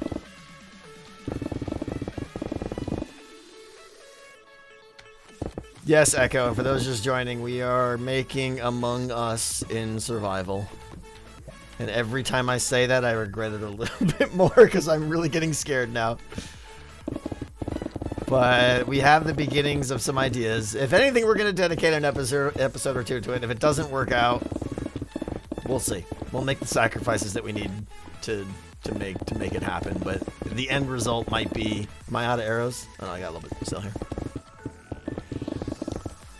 Wouldn't crossbows be a problem with the kill radius? Communicate secretly with maps and banner markers. That sounds brilliant, but I don't think I understand if you put a banner on the map and someone else shares that banner, they can see the token. How? So we'd have to give... Oh, Etho's big brain in here. I hate when he does that. I'd have to give the same map to 2 different people or something? I don't know how that works.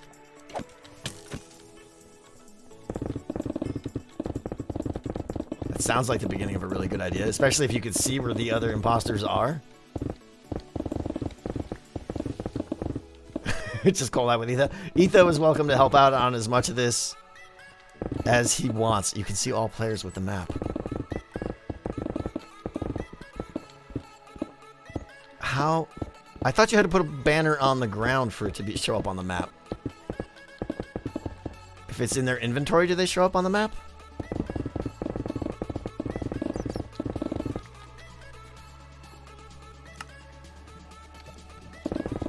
I'm confused now. That sounds like the beginnings of an amazing idea, though. So, I mean, sign me up. It has to be placed. I thought so, but I'm confused now. Anyways. We'll talk later, Etho, because that sounds... I trust you know what you're talking about, and it sounds amazing. So, yes, I want some of that. You can see players as arrows. Really? Just all players? I thought it only was some... I don't know. I'm rusty on my map stuff. If you just automatically see all players, then, wow, that's powerful for the imposter, then definitely.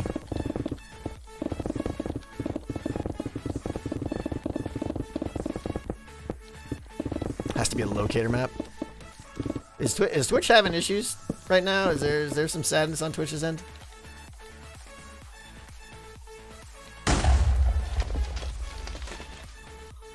Very much. Okay. What's yeah, right. Hunter broke Twitch. I don't feel like I've dropped a few frames, but you guys think it's Twitch's? Someone has 2 million views on Twitch right now? Wait, what? Views or viewers? If it's viewers, that's nuts. I'm a bit twitchy. Well played. Someone has 2 million Oh, AOC is streaming again? I think that's so cool when she does that.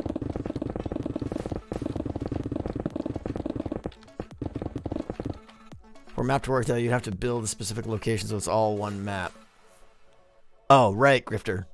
So hopefully these chunks... Yeah, see, this is the problem, right? This is the perfect example, Grifter, right? Like, I started digging this hole, and something tells me this hole isn't going to be good enough. This hole isn't going to be a good spot for it. Like, we're going to have to build it somewhere else.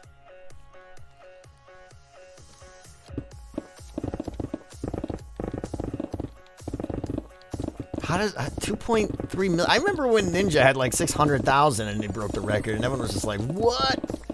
Someone has 2.3 million?" And here's the thing: you guys are gonna tell me who it is, and I'm not even gonna know who it is. Guarantee it. I'll be like, "Man, that sounds like someone."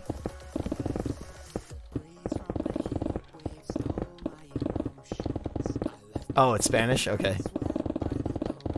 What game? Or are they view botting? That sounds like some serious view botting. Just chatting. Interesting. Unless it's like the president of Spain, how would they get 2.3? Like, I don't get it. Ow. Ow. Ow. Anyways, where were we?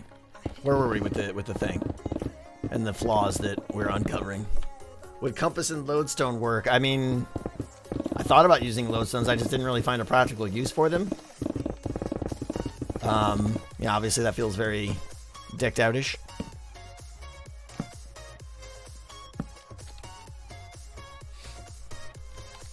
There's more Spanish-speaking countries than Spain. Yes, you're right. I'm being naive. You're absolutely right. I don't know that there's more Spanish-speaking Twitch viewers than there are English, but I could be wrong. Could be wrong.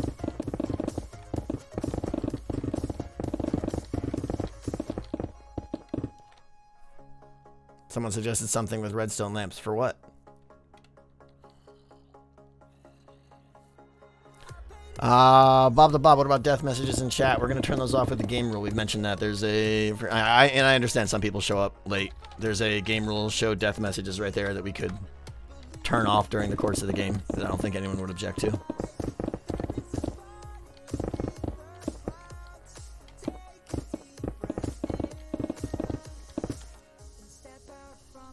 You should give empty papers to the imposters. Absolutely planned, Waz. I'm glad you said that, and yes, I already thought of that.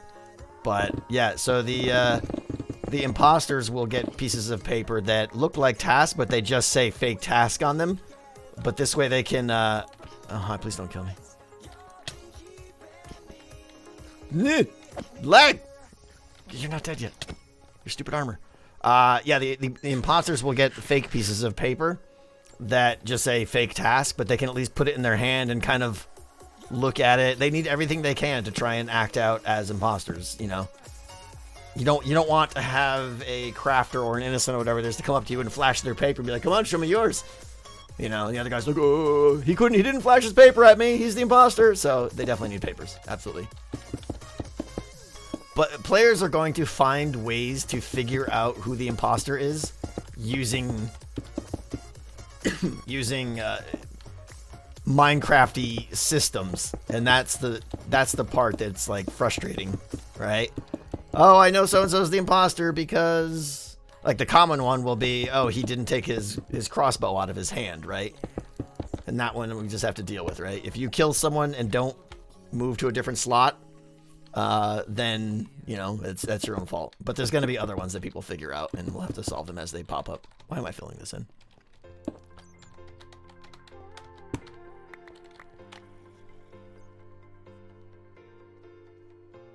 Give everyone a crossbow? No. No. Because here's the thing. The way the imposters get the arrows, I was thinking about this and it actually kind of made me happy. The way the imposters get their ammunition to kill people will be probably these little stations around the map that they kind of either have to duck into real quick, almost like a vent, right? And this is just tentative, but maybe they're like walking down a hallway and they just let it go whoop, and an arrow pops out of a dropper and they pick it up or something, and now they have one more arrow harming to shoot someone. But nothing says that a crewmate can't do the same thing. Can't walk over. Oh, you think you're all strong and stuff? Look at you. Nothing says a crewmate can't go in there and be like, hey, I was getting the arrows so that the imposter couldn't, right? And then that's a really good point for, you know, debate in meetings. Like, some craftsmen, some innocents will think it's perfectly okay to go get the arrow because, hey, it's reducing the amount of shots that the imposters have, which is a very powerful thing. But if you see someone go in there as a craftsman, you're gonna be like, oh, they're clearly the imposter, right? So I think it'll add some mistrust, which is a good thing. That's what the game's all about, of course.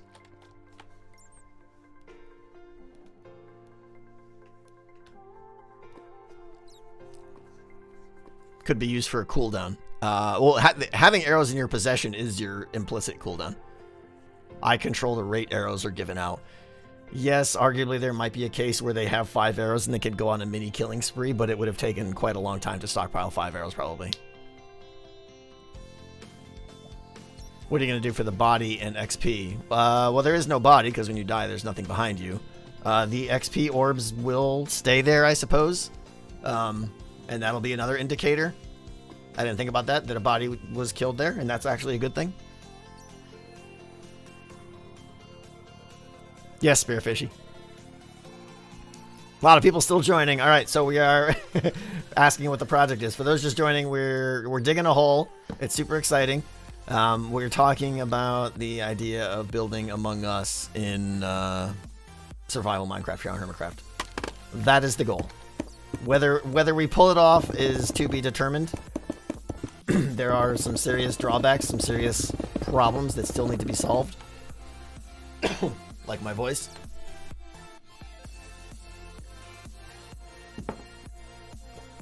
The killer would have picked up the XP? Potentially, yeah.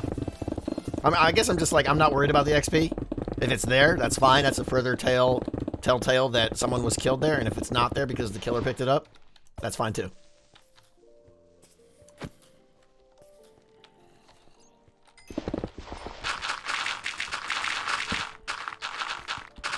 We'll see, Prelude. We'll see. It's not, you know, I'll be honest, I feel like I can do the best eventually that can be done in Minecraft. The problem is can it be done in Minecraft, right? There's going to be some things that are just too much of a mechanical barrier to overcome. And there's going to have to be sacrifices and acceptable shortcomings to make it playable. And the question is, are those sacrifices so much that the game is no longer fun? That's the biggest worry. We're going to do doors and sabotages. I'm not sure. I could do, you know, I could have iron doors between a lot of the rooms. And obviously just close them with redstone. So maybe, but if anything, it might just be like, I don't know if the imposter may just have like a few global close all door buttons or something. Like every 20 blocks or so, or one in every room, there's just like a button where if they press that, it closes all the doors or something. I don't know. Haven't really thought through doors yet, or if it's even a thing. I don't honestly feel like it's that critical. If we didn't have doors, I don't feel like it's that big of an issue. The game would still play just fine, I think. Sabotaging, though, is a big deal. Being able to distract crewmates from their tasks and make them go to a different location and controlling their flow is very important to sabotage or to being an imposter. So I have to be able to allow some form of sabotage or some form of event that the imposters can do that draws everyone to a certain area. I think that's important. You can take the general item return system, filter out sabotage cards. So, oh, I see. So all you have to do is just drop it on the floor. Maybe, yeah, I see. If that's what you're saying. Noises like part of the imposter starting kit could be sabotage cards. You just like, oh, throw them on the floor. Maybe.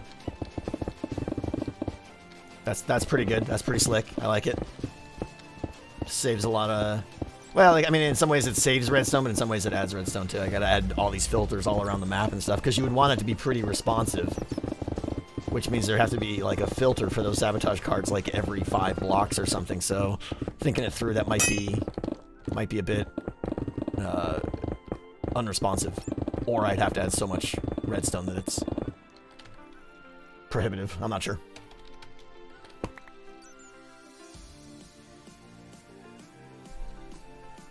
Maybe reactor floor as the reactor meltdown. I did think about that, Mirasar. Something like in 30 seconds, lava will pour onto the floor or something like that. Yeah, I'm not sure. I'm not sure what the sabotage will be. I'm not sure. It just has to be something that will draw them to that area. It doesn't have to be a kill. It could be something that's like negative progress, or, you know, all of their tasks get reset or something like that, which would be very, I mean, that's essentially almost as bad as killing. Oh, is there Brody here? Hi.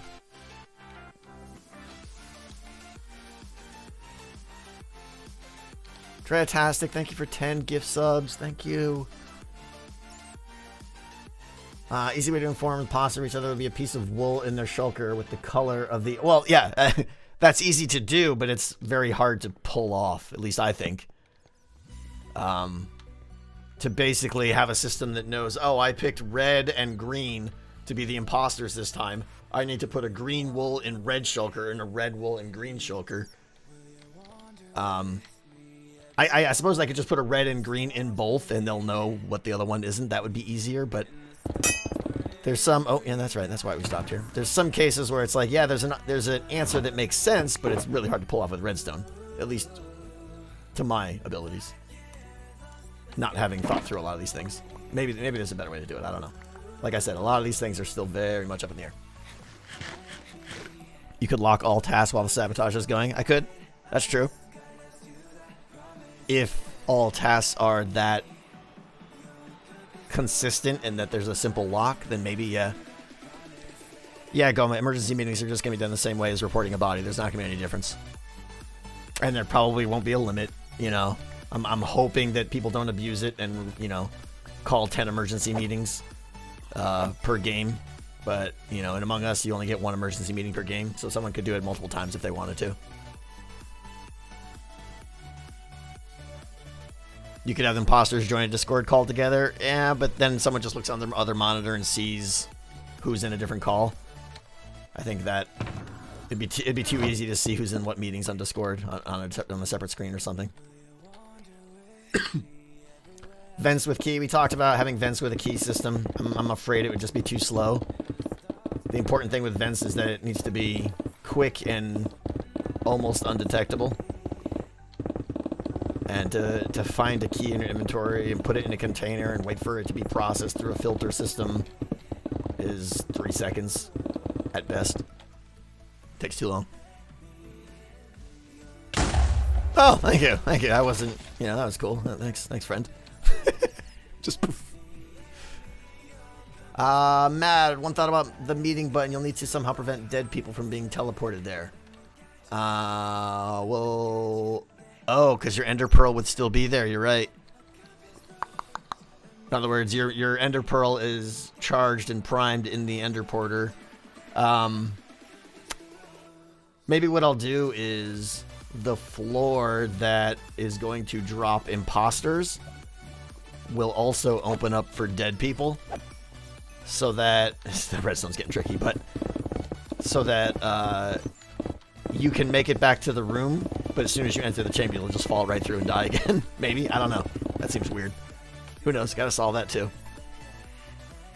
Ender Pearl doesn't work after you died? Oh, really?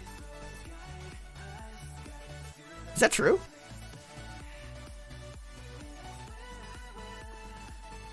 Yeah, Willie the Worm, it's basically going to be new.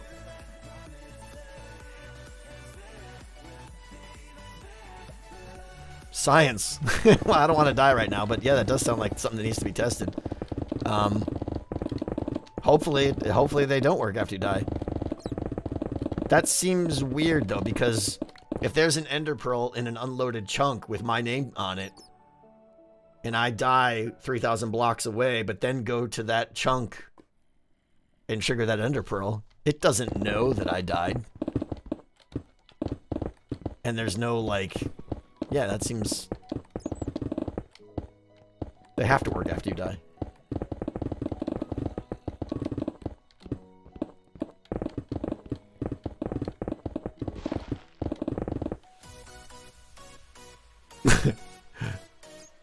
Nice, Nate.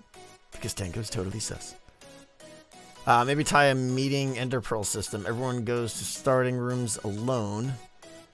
Then you call back the imposters to see each other, reload pearls, then go back to their rooms.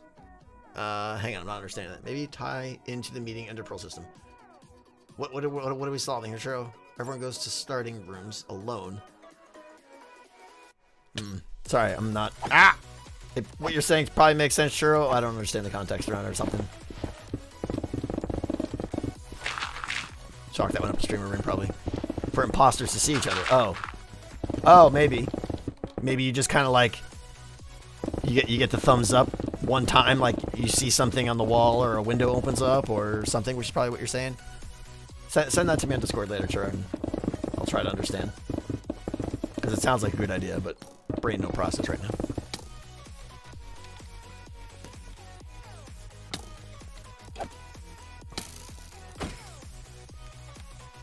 How are we doing here?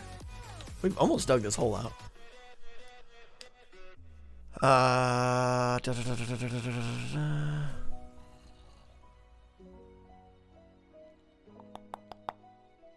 What did Daft Monkey say, Nate, that I missed? If admins run the game. Oh, you're saying like someone is... There's someone who's not a player kind of managing the game. Interesting. You could have the dead bed, the dead beds, turn off, lock a repeater, their respective ender porter. Oh, yeah. So once you respawn and hit that pressure plate, it sends a signal to your ender porter to never fire again. Yeah, I like that noise. That solves that. Good call. Or some form of that, but yeah. Basically just disable their ender porter.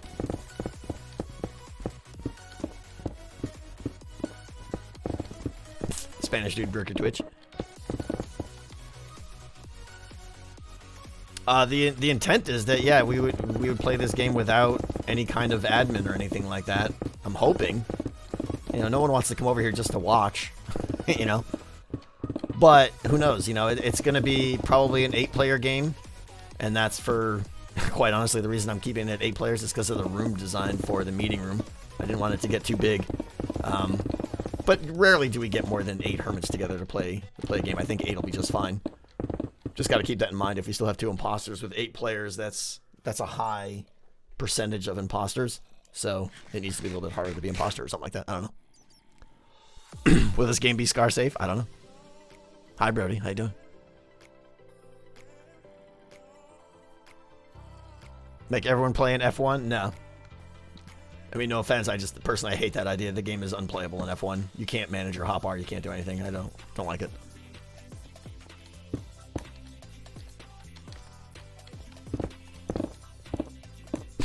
What is scar safe? I mean, let's really address that.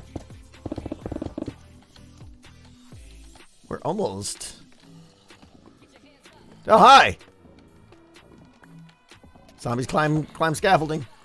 In case you were wondering. Hello?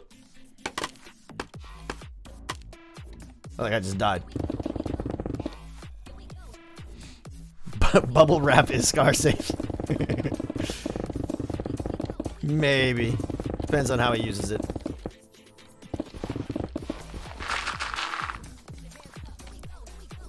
Just did the testing in the Emperor that turns out after death it becomes an item anyway and not one in motion. Oh, I see. Interesting. So the Ender Pearl's update tick checks to see if you're still alive, and if you're not, it pops basically. So that's even better. that's even better. I don't have to do anything then. That's the best possible answer. It's no longer an entity, just an entity. Just an item. That's what I meant to say. I thought I said that. Probably didn't. Hey, Dead Ant Gaming. Thank you. Can always make it there are 2 imposters, but one controls the sabotage and one does the stabby. Yeah. Little backstory. I was actually, because I was struggling with the death system and like how to control cooldowns and stuff like that, I was actually entertaining and still entertaining the idea that it's like an Among Us game. It's a social deduction game, but it's not about killing. It's about just sabotaging and setting back. I was thinking that, you know, the bad guy's role could just be saboteur, right? And all he does, nobody kills anyone in the game. He just runs around and causes trouble and sets people back and tries to not get caught doing it. I think there's still a lot of fun in a game just like that, to be perfectly honest. But killing is more fun. Killing gets you that big moment, you know, which I think people really like. So that's why I'm trying to do a killing-based game.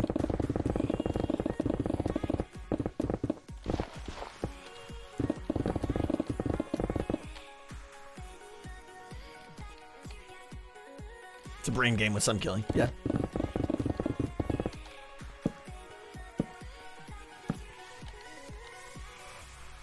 When you die, Ender Pearl gets deleted. Okay. The next question though is, and not that it's relevant to my game because everything will be loaded, but just out of curiosity, if you have an Ender Pearl in unloaded chunks and you die and then go back to that Ender Pearl, I would imagine it's still entity form and still triggerable. Because I can't imagine that it would know unloaded that you died. But it's not important. That's more of just a curiosity. Because if that were the case, then basically, like, Etho's Ender Porter network in his single player world would never work. As soon as he dies, this whole network would have to be reset.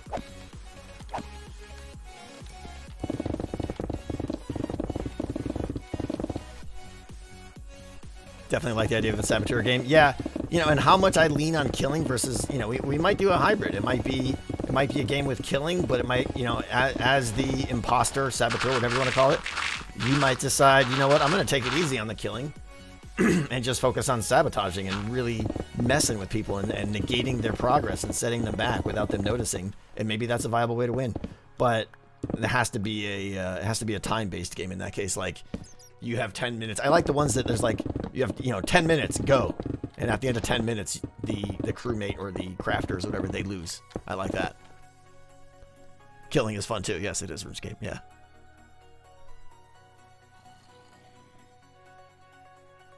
If everyone knows the imposters, but they have to complete it. If everyone knows the imposter, it's a totally different game. It's just a PvP game and a hide and seek game at that point. Not saying there's anything wrong with that. It's just definitely not what I'm going for here. The whole point is that deception and faking people out and, you know, to be honest, lying and trying to convince people and stuff. That's fun. The boat idea for vents. What's the boat idea? Is it kind of like what I did with my last puzzle game? You go in the boat to come out the other side. That's not a bad idea. Yeah. You'd only go a short distance, but it's definitely a great way to get you through a wall. But of course, anyone can use it at that point too. It's not imposter only, so there'd have to be some trust. Or unless you're saying you hold the boat with you. If you take the boat with you and then pick it up, it becomes pretty slow then though. And breaking a boat is, you gotta punch it like 3 times or something. I thought originally you meant the boat would stay there the whole time. Instead of killing a player, replace that with armor stands where imposter knock down those armor stands in every room.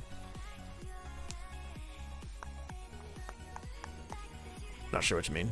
You're saying when they die, it drops an armor stand or something? That would be tough. Yeah, Diesel, it will, and I'm okay with that. I'm like I said, I'm very much okay with honor system for a lot of the game. I just don't want it to be required for things that you could accidentally still screw up, if that makes sense. Like, honor system's fine for things. It's just like, yeah, just don't do that, you know? Like, in Decked Out, you know? Don't kill the Ravagers, right? That was the honor system, and it worked fine. No one accidentally killed the Ravagers. Which was good to see.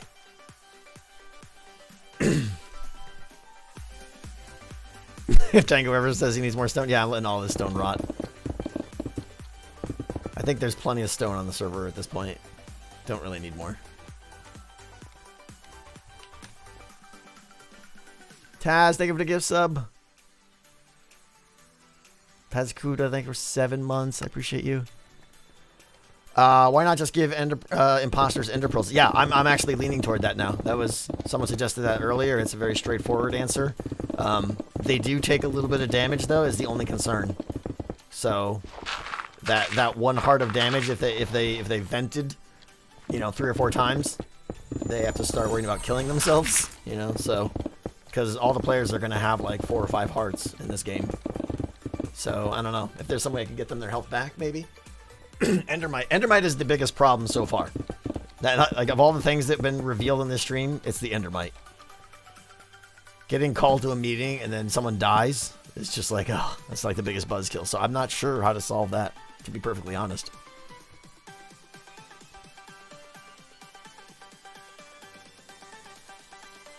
Imposters could have food? Sure, I suppose.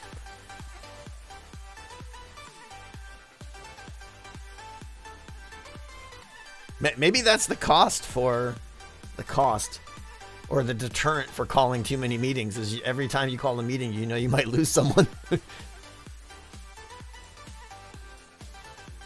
Right? Like, if you've got 6 players, I mean, that's just the worst, though. Just be killed by an endermite. It'd be no fun at all.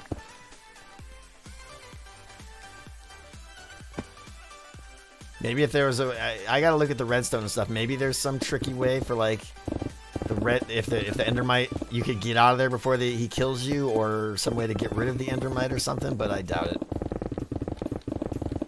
Those things are just annoying.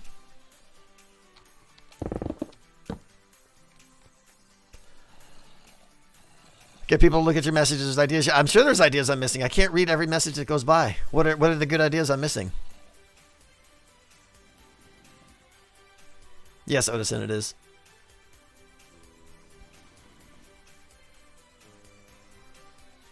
Could you use water streams as vents? I suppose.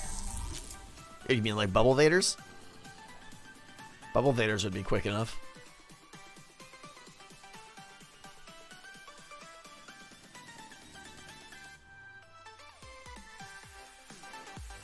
Enderman Guardians to kill the Endermites. Oh, that's a good idea.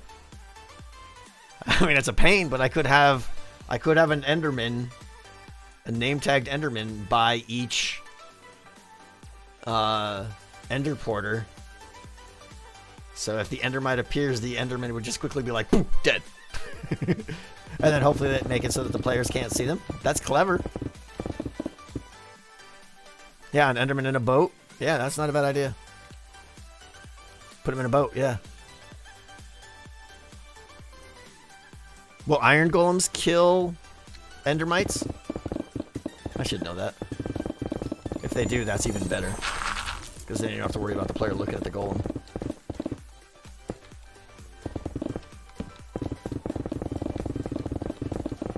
Do iron golems kill endermites? I don't know. Everyone wearing pumpkins on their head? No.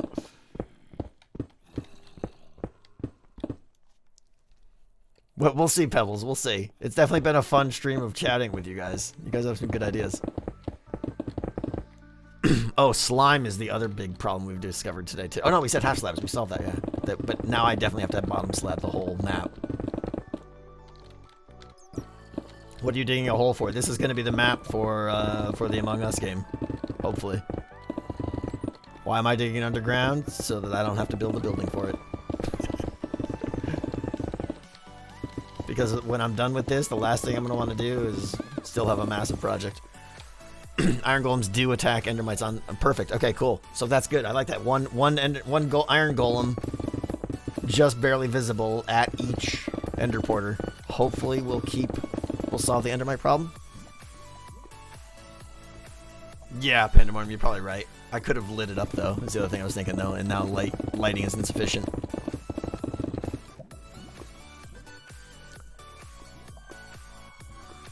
Surprised you're not using TNT to clear blocks. Endermites should get stuck under a top slab. And the player could just jump up or move. Oh, interesting. Interesting. So I gotta test it out on the Ender Porter chamber to see what happens. But I think what he was saying is like the location, because there's like a trap door that closes and the Ender Pearl hits that, the Endermite would spawn in the water. But the player would be like spawning there, but they could just jump up on top of the thing. So, yeah, it's probably right. So maybe it's not a problem. But the player has to get another Ender Pearl and reload the system, which then exposes the Endermite too. So every time you get Ender ported, you get ported in there, and then another Ender Pearl is given to your inventory right away. So you have to like get Ender ported, look down, and reload the system so that for the next meeting you'll get summoned. But who knows? Maybe all that can. Hi, friend. Hi.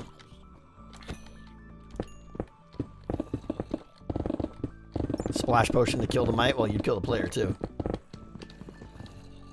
The player's gonna have very low health, and they're gonna be right next to the endermite. So, what's up, Telepass? How you doing?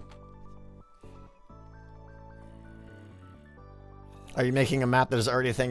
We're gonna make our own map. It'll be inspired by Skeld, roughly the shape. Like this, if you think about the Skeld, it's basically a figure 8 with you know, admin and stuff in the middle. You have reactor on one side and oxygen stuff on the other side. So it'll probably still be a figure 8 like that, with a little bit more emphasis on the north side, but the corridors and stuff will be all different, I'm sure.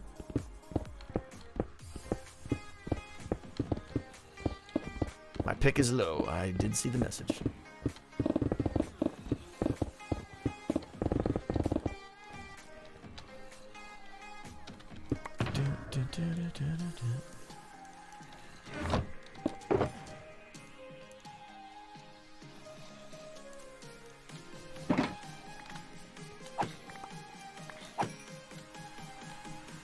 Ah!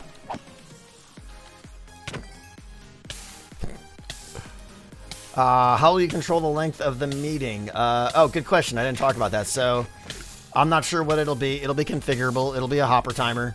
Did I put the other one in there? Yeah, I think I did. It'll be a hopper timer. When that timer expires,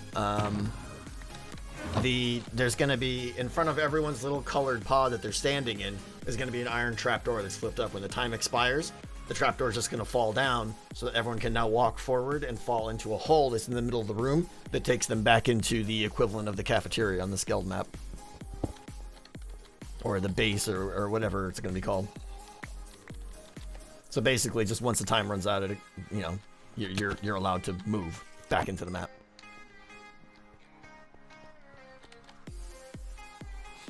How do you vote? I talked about that before. I could mention it again now. So the voting system is, this is one of the harder problems to solve, but I think I've got it now.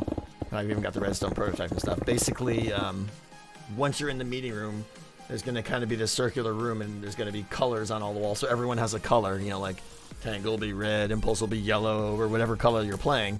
Above your head in your little chamber, hang on, I don't want to die here. Above your head, hidden and only you can see, is going to be a dropper and a barrel. And inside the barrel is just going to be all the colors, like stacks of every color of wool. You take out the color of the person you want to vote for and put it in the dropper. And then when the time expires in the room, all those droppers fire, and it takes all the votes and puts them into a system that figures out who had the most votes and stuff like that. The downside is if everyone votes, you still have to wait for the timer to expire.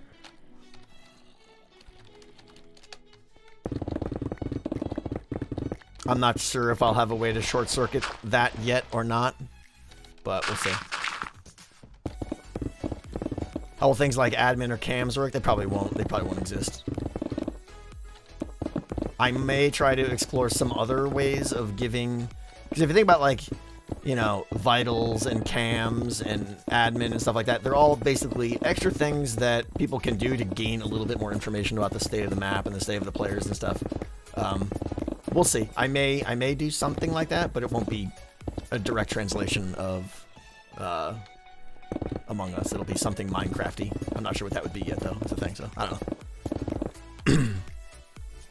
How will you do the swipe card to make it sufficiently annoying? So here's the other thing, is what tasks, and this is something I wanted to talk about. Maybe you guys have some good ideas here. I just started thinking about this morning, is what tasks should the player do? Now, before we even get into suggestions, there's like this criteria, right? Everything needs to be resettable, meaning that I don't want to have to clean the game up when it's done.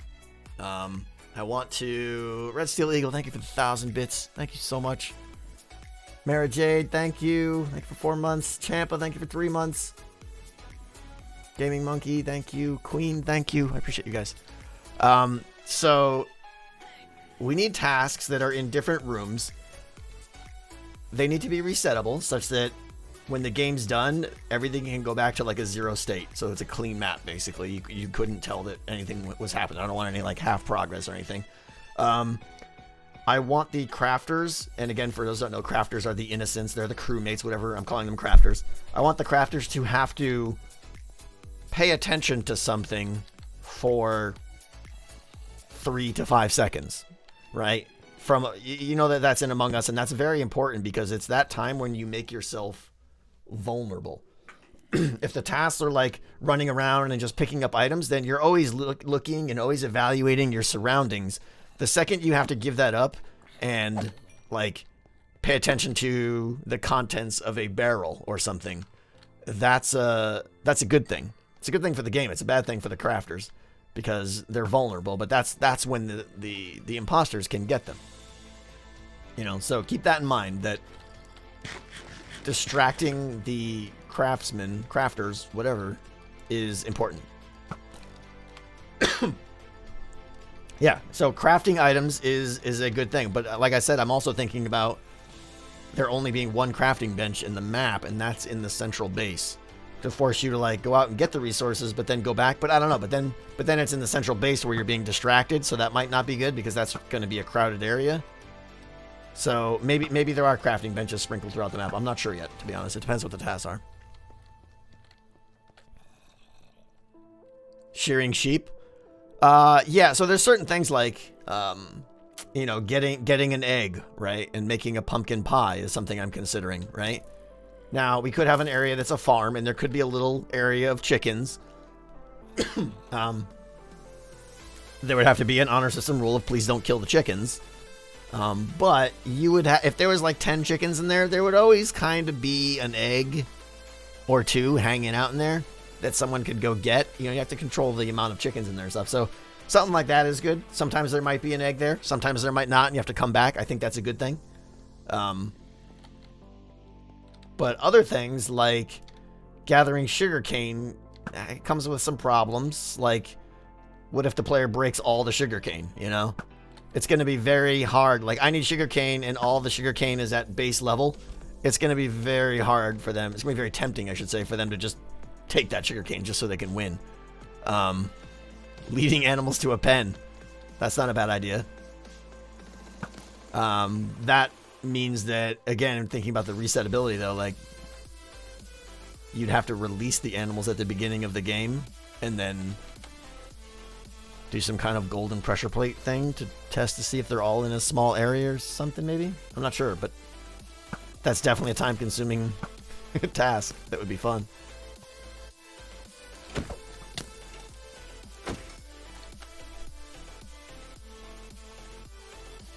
Oh, I like filling cauldrons. So let me kill these guys here. Ah, man, I gotta light this up here. Here, you. Be helpful. Thank you. Let me go light some stuff up here because this is getting out of hand.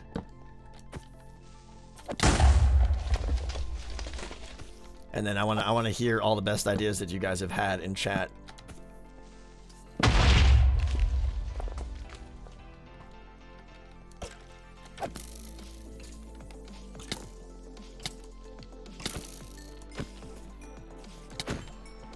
Oh, hi.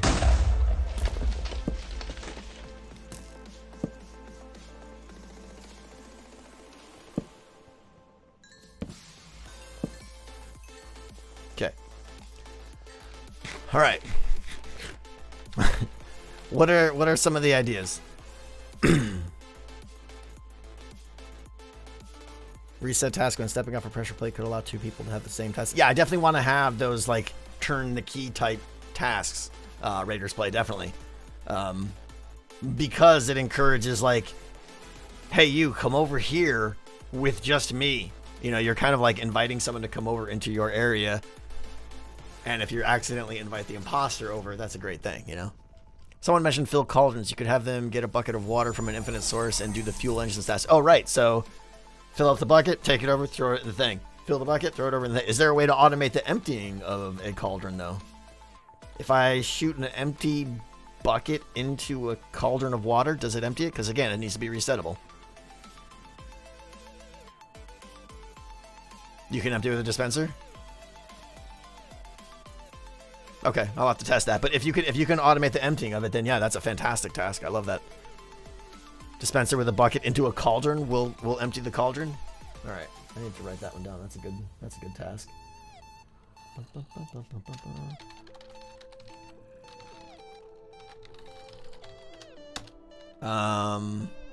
You know, I'm not against them having to the crafters having to craft tools to finish a task, you know. That's definitely an option. Got to be careful with what resources we give them, though, because obviously they have all recipes at their disposal. So you don't want to accidentally give them enough to make an iron sword or something like that, right? So it's going to be tricky, you know. I don't want anyone to feel clever like, hey, look what I just made. Oh, we won. Tee-hee-hee. You know, that's... Shooting a target. Yeah, well, but now we just gave him a bow and arrow, though. Maybe with snowballs. Maybe they have to, like, dig up snow and throw snow at a target that's far away and activate it. That's a good idea. They go over to a snowman. Maybe there's an area where there's, like, a snowman moving around. Yeah.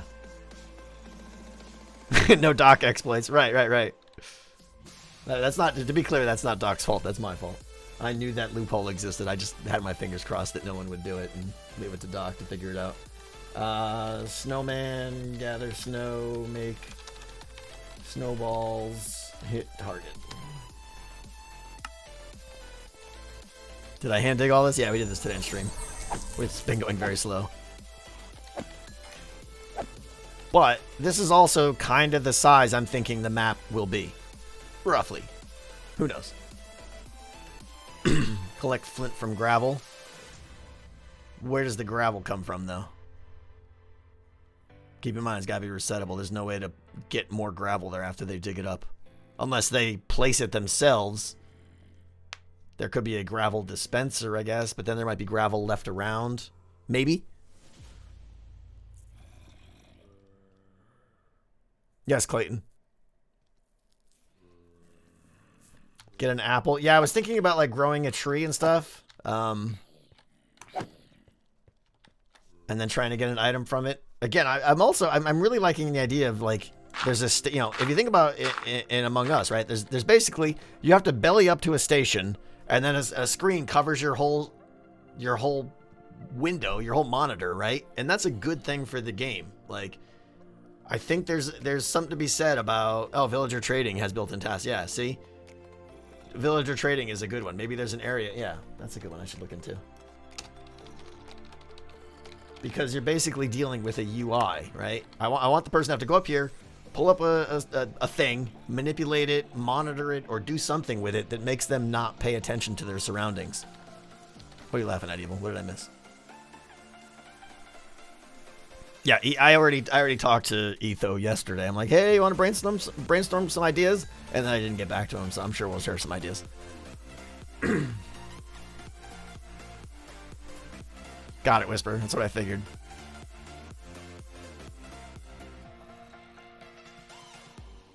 I don't have the flu. My voice is just crazy right now. I don't know why. Whenever I start talking, I lose my voice. Stations can be inset into the wall, so the crafters must get really close. Yeah. Potion brewing? Maybe? Have to get the nether wort from somewhere. I mean, there could be another wort farm or something, and then I gotta make sure they don't get any potions that are actually useful. It'd have to be like only what are those inert potions? I forget what they're called. Maybe brew those or something. I'm not sure.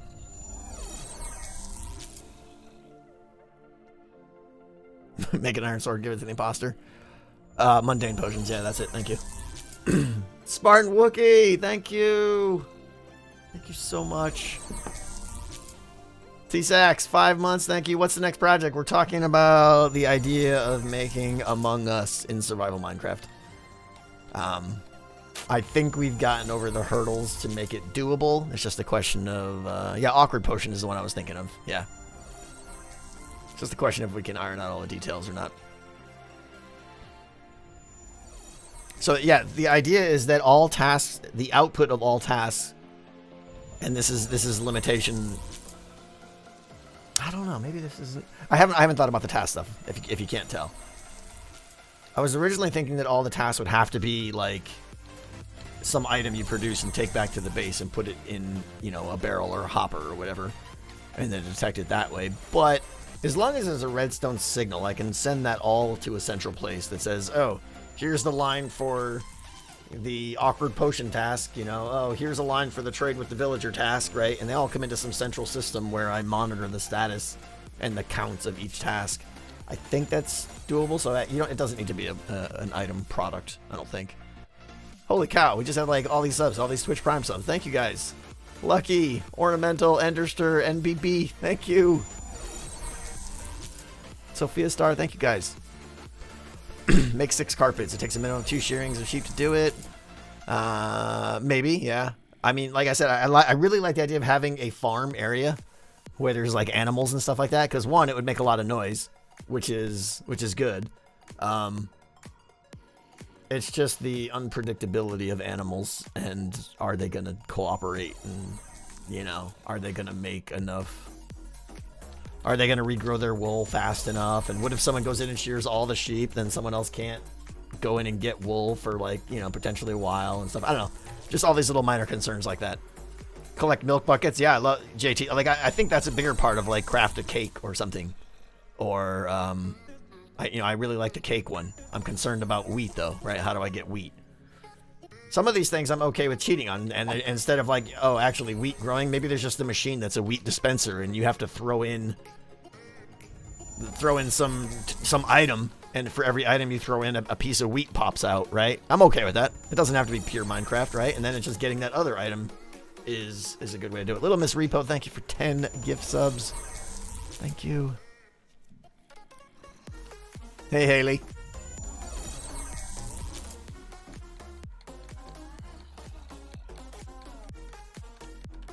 I guess if you just give them a lot of seeds and a lot of bone meal and a couple of farmland, yeah, you're probably right. That's probably good. And you're right. Like, so if you just had like, if like those 3 blocks were farmland, right? You can't trample it. And then you just sit there and now it's doing exactly what I want, right? You're having to pay attention here. You're having to spam the bone meal, get the weed out. That's a perfect idea. Yeah, I love it. And hold on, let this guy die. You know, I'm okay if even like, you know, right there is a barrel full of seeds and right there is a barrel full of bone meal or something, right? It's a task that you have to come up, pay attention, manage, do, and then you're probably there for 5-10 seconds, and that's perfect. Yeah. Grow wheat. I'm liking the cake idea. Make a cake will be a long task, right? That sounds like a good one. Collect wheat.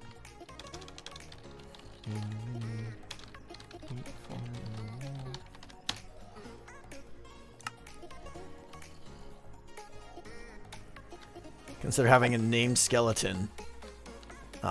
Zombie. Yeah, I did entertain the idea of having this be with a spawner nearby. But I don't know. The more I thought about it, the more of just like dying to a skeleton or a zombie, which would be very quick because you're gonna have no armor and low health and everything. Anyways, just felt a little bit of a meh. Snowballs, I already got the throwing snowballs at a target. I like that, yeah. Acquiring the snowballs. I don't want to do any parkour. Nobody likes parkour. Nobody on this server likes parkour. Keep spamming buttons for a few seconds like a download. Yeah, you're right.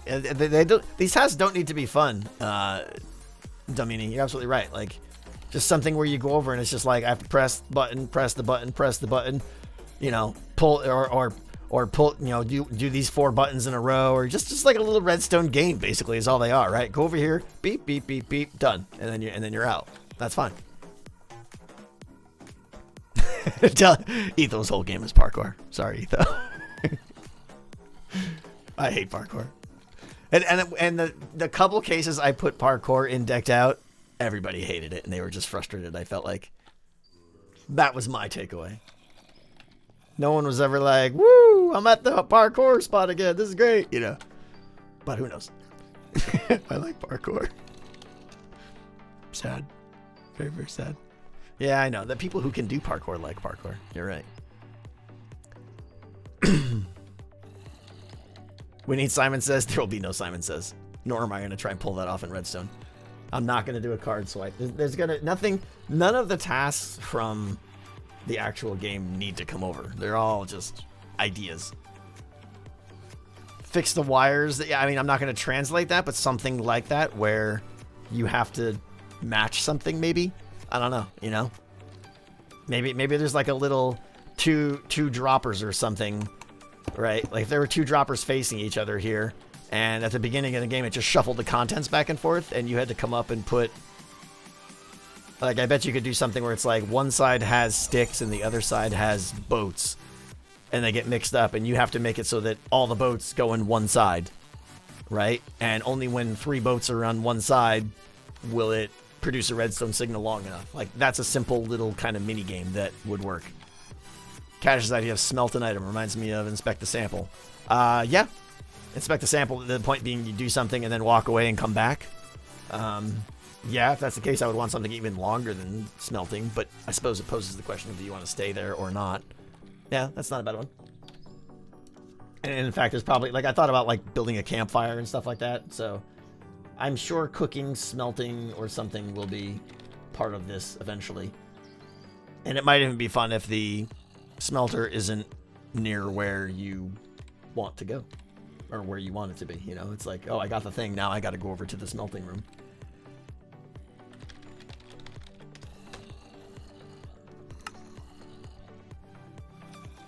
Make tasks that would refill your system like a composter for bone meal. Oh, by them doing the task, they're actually replenishing the system? That's clever. Yeah, I see what you're saying there.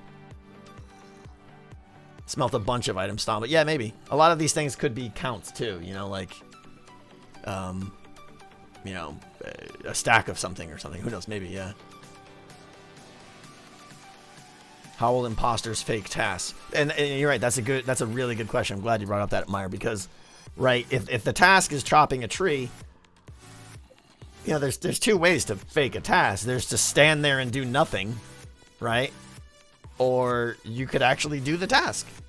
You know, like if the task is to chop a tree down, maybe you actually chop the tree down. Nothing says you have to use that wood for something. You could go throw it in a trash bin somewhere or something. Turn pages in a lectern, chicken nugget. Yeah, I thought about that one. I like that. I was going to call it like dusting the rule book or something like that, where you have to go, you know, you have to do a comparator signal at page 1 and then at page 15 or something. So you have to go through all the pages of a book as a task. I think that's a good one. And it kind of self-resets because just every time you do it, you have to get both signals.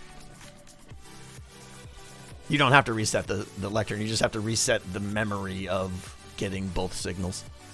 It can start on whatever page it wants. How do you know what tasks you have? So when you start out, you will be given a shulker that has your kind of starting equipment in it.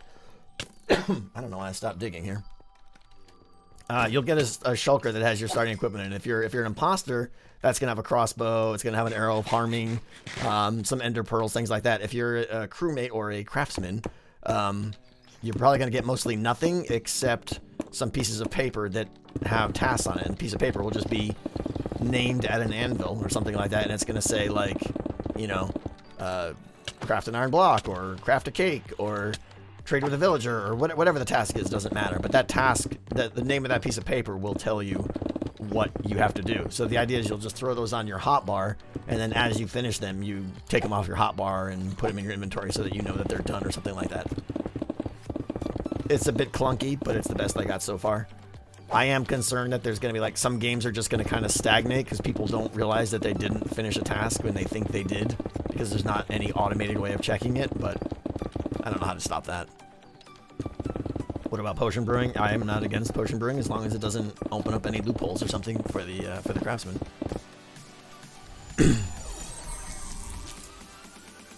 Can't they kill from far away with a crossbow? Yes, they could. I'm going to try to not make any, you know, 30-foot long corridors. So hopefully you never really get to see, based on map design, you never really get to see for more than 10 blocks or so. But yeah, they can kill at a distance if they want to risk it, because remember, their shots are limited. You could shoot someone, but if you miss, you just lost your arrow, and that's a big deal, right? If you want to be safe, you want to shoot everyone at point blank range.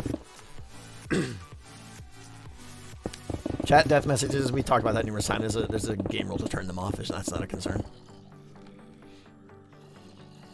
Throw a snowball at a target block to sabotage it. Yeah, maybe. Sentinel, I kind of like that too. So maybe snowballs are your sabotage fuel, if you will. The other idea I had though too is, like, while you're venting, however that works, in the short corridor of where you're venting could just be a button. So, like, you kind of Vent in, press the button to sabotage, vent out the other side, maybe. Again, it depends on how slick the venting process is and stuff, but maybe.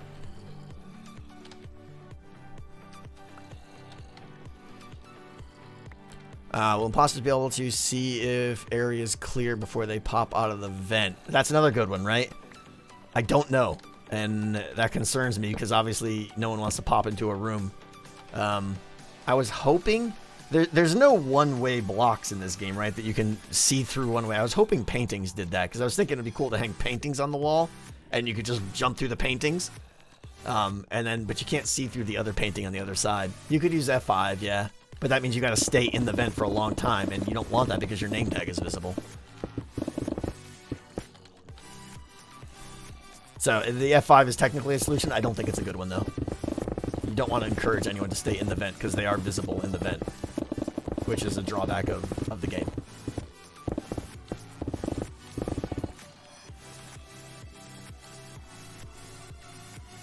They could shift. Yeah, you can't see through maps. If my understanding, there's nothing. Drain a hopper. Yeah. Just pull a lever, and that item has to be emptied out. Yeah. But is it a pull and leave, or is it? I'd like you to have to be there when it empties too. So maybe something like that. I'm gonna write that one down. I like that. Like, you have to pull a lever to start draining the hopper, but then when the hopper's empty, you have to push a button to finish the task. And the button only does something when the hopper's empty. Drain leaves, yeah. I think for an homage, Alexa, stop. For an homage to the real game, yeah, it'll be leaves in the hopper. That'll be fun.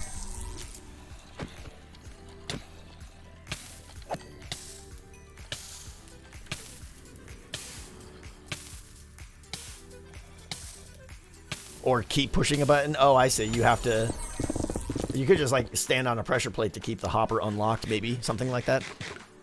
Depends if we want them to stand or not. Either way, there's multiple redstone ways to solve those problems. Don't need the details right now. The idea of just draining a hopper is a good one. Listen to a song of a jukebox? Yeah. And honestly, the more noise that tasks make, the better. Noisy tasks are great. You know, if there's like a piston going for, yeah, that's the sound it makes. For like, you know, 10 seconds or something, that's great. Because it makes noise and it makes it easier to be the imposter now. That'll cover up some of your crossbow shots and stuff like that.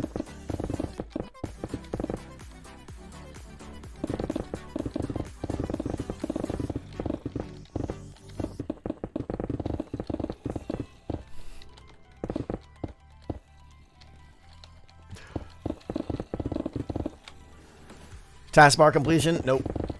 Probably not. I mean, technically I could.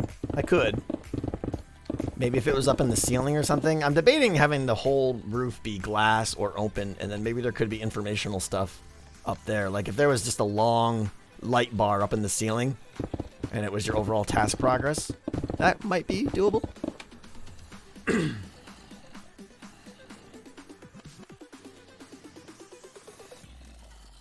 Cobble generator to get your cobble. Yeah, maybe. Makes noise, definitely.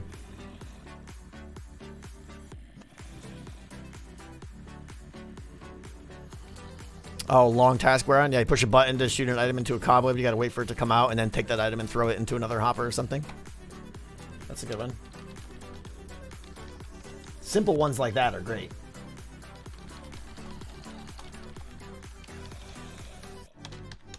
These are some good ideas, yeah. I know I'm missing like 80% of your ideas, guys. I'm sorry. I'm going to try to read them. Do you plan on having a camera system? No.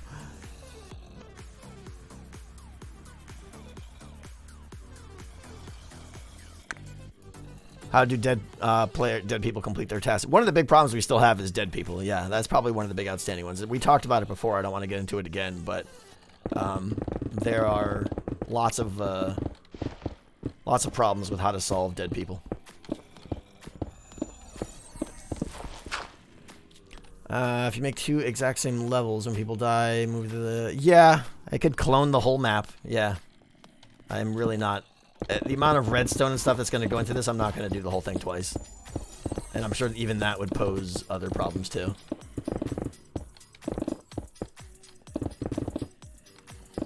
Camera system is totally possible. Have a locator map and a chest that honors based.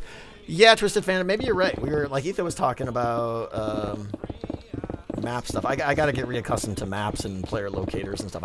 I'm not familiar with how that stuff works. I don't remember. But you're right, maybe there could be a honor system that only imposters could use it or something, or maybe anyone could use it. Because anyone can use it in the real game. So maybe that's not a bad idea. If it gives locations of players, that's actually pretty cool.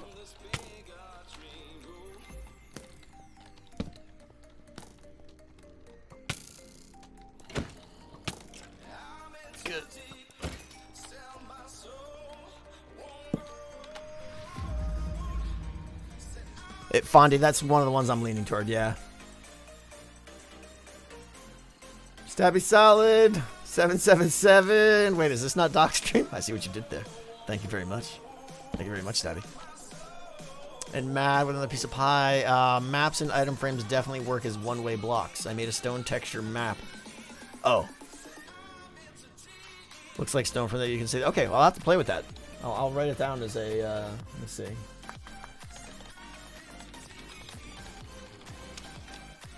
Map see-through. So is that a map? Map in item frame. Question mark. I'll look at that.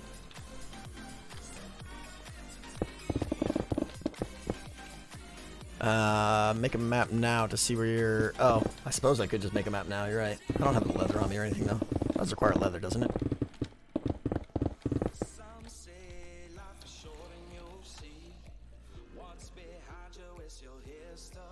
Hallways between rooms for dead crewmates? Maybe. How would I know that they're a dead crewmate?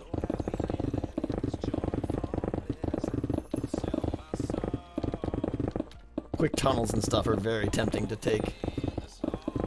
If you can.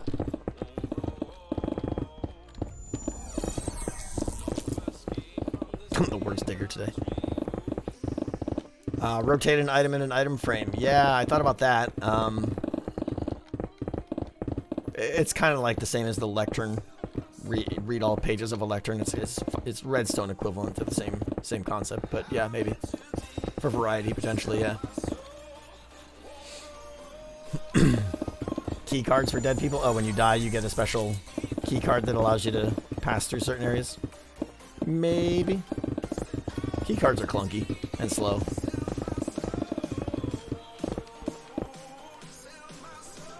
Hero, thank you for 11 months. Oh, I'm gonna die here. I didn't.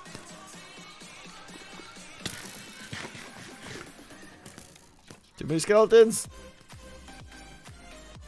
Wait, where'd that guy go? What the what? Did he fall? Hello? Look at this. Where'd all these guys come from? I don't think there's a spawner down there. Skeleton's gonna shoot me in there now.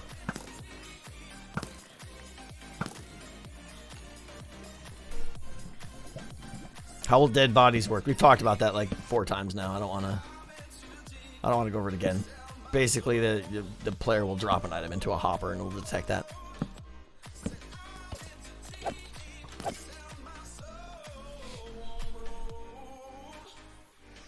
Fending through paintings could work if they sneak inside the vent. They just have to listen for footsteps. Yeah, maybe.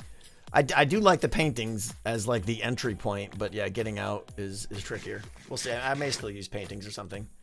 Math Magician, thank you. Maybe the dead people can come back to finish tasks, but they have to wear red leather chest piece to symbolize they're dead. Yeah, no, because there's too much. It's too much honor system. All they got to do is look at one of their live people and look at a crewmate and be like, mer, mer, mer, punch or something, right? And just gesture. It's too easy to give away your knowledge at that point. That being who killed you.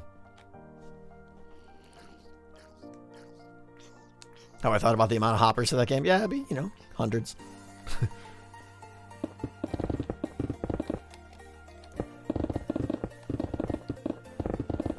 But we'll see. I don't know. The idea of having to put hoppers under everything is going to be... It's going to be a pain. It's going to cause probably a lot of lag, and it's gonna limit what I can do with other redstone. I can't have any other floor redstone and stuff like that, which is kind of poopy. Invis potions is a good idea, but the players can still hold something in their hand so you can still see them, so that's why I shot that idea down. I feel like there's a lot of people showing up now that are asking the questions that we addressed 2 hours ago. To no fault of your own, I get it, guys.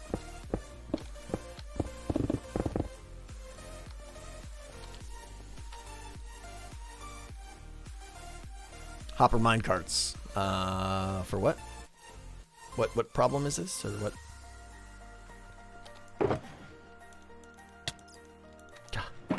What? Stupid. He's just like, I'm tired. Is it almost 3 hours now? Wow, that was a lot of boring digging. You guys are amazing sticking around here for that. Thank you. So all right, I'm kind of done with the digging. I was going to maybe go get some crossbows and stuff like that. Yeah, there's going to be a lot of questions. We need an FAQ for this already. We haven't even started.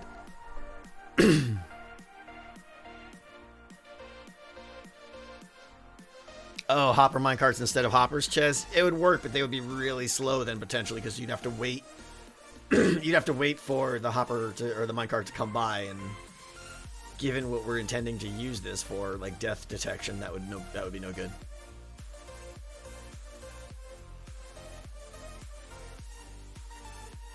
Oh, Plora, that's a good idea. Pistons that break the redstone?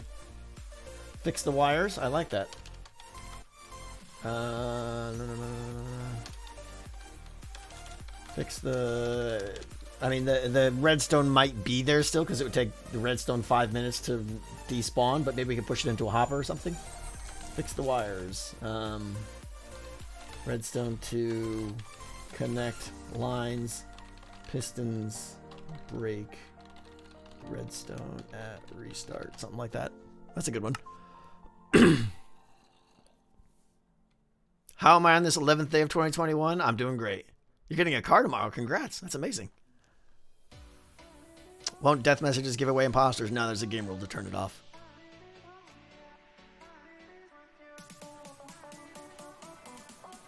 Dolphins, I think. I'm not sure what the pulse rate is for dolphins giving out Dolphin's Grace, but if the pulse rate of that is too slow, you might not receive Dolphin's Grace quick enough by entering the tunnel. Oh, redstone is a better way. Yeah, instead of using piston, burn it off. You're right, Mosul. That's better. Use buttons to power pistons to complete a circuit. Yeah, that's good too, Noises. It's got to be it's got to be very obvious how to do this. God, I'm so sorry for my voice. It's just the gravelly nonsense right now. I don't want someone to walk up to this, you know? I mean, I'll throw, you know, I don't know, someone who doesn't know redstone, they got to walk up to this and it's got to be obvious how to do this. They don't have to know about redstone connectivity and stuff. But I would imagine just lowering a lever would be pretty obvious.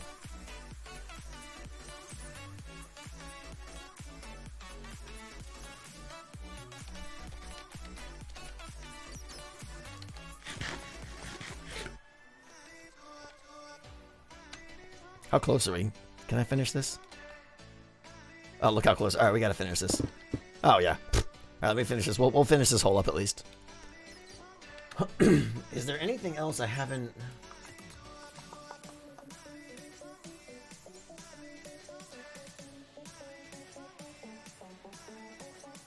So, yeah, there's 3 ways the game can end. Both imposters are voted off. All the crewmates are dead, or the tasks are finished. So I have to track all 3 of those cases. Believe it or not, like, understand it. Without using teams and scoreboards and stuff, it's going to be really hard to know, like, when someone dies, are they a crewmate, or are they an imposter, you know? It's going to be a lot of, like, storing state by putting different colored items or something into some kind of container and then comparing it with like an AND gate or something. I don't know, it's gonna be weird. Not looking forward to any of that. How are you gonna do wind detection? Yeah, that's what I'm talking about. I don't know. I know the 3 cases. You know, just a question of what I come up with to solve it. I haven't really put a lot of thought into it yet. I'm confident I'll get something. That one doesn't scare me too much. What happens if the imposter dies accidentally? I mean, oh well. Too bad. There shouldn't hopefully be a way to die. I mean, I guess if one imposter and shoots another or something like that, but...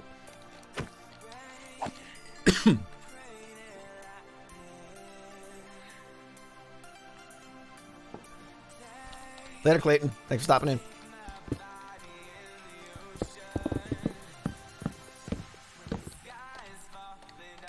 I need more torches.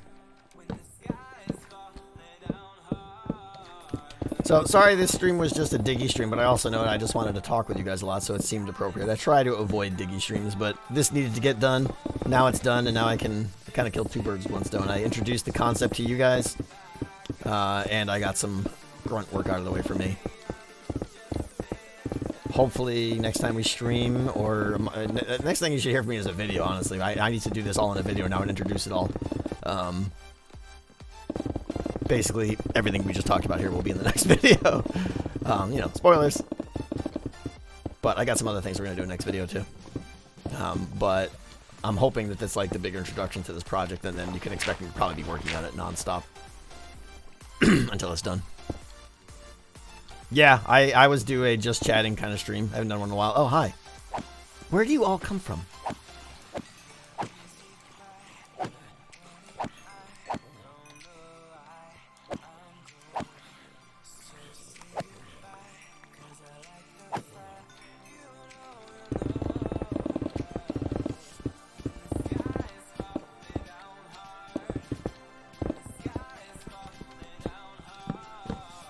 Exclusive previews, absolutely.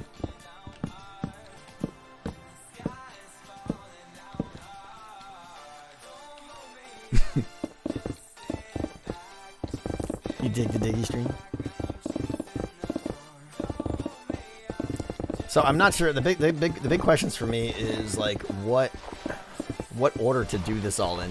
You know, it's very tempting, almost necessary to have a lot of the redstone planned out before I make too many decisions, like before I build the map and stuff, because I gotta know where all this redstone's gonna be, and I don't want to have to tear down half the map and redo it and stuff like that. So I still probably have a couple of days of creative time ahead of me, so the next episode might just be talking about the concepts and showing off some of the systems independently, without them actually being functional. They'll be like, you know, prototypes kind of thing.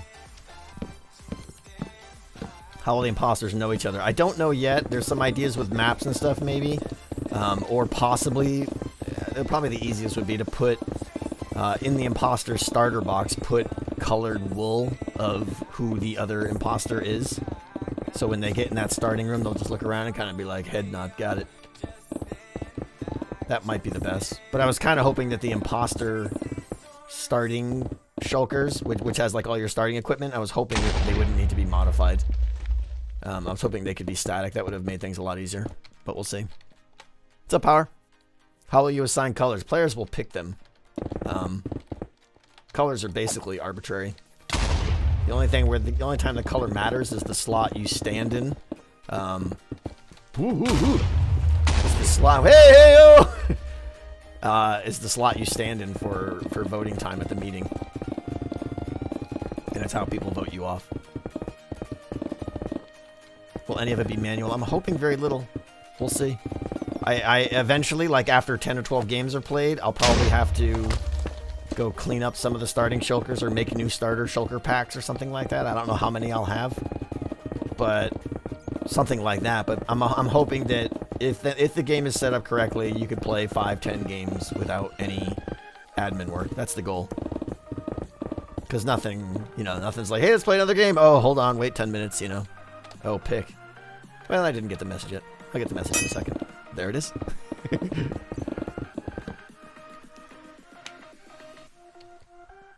What Y level is this area at? We're at 22 right now, so enough space below us and plenty of space up above, and I can, there's pretty much nothing around here.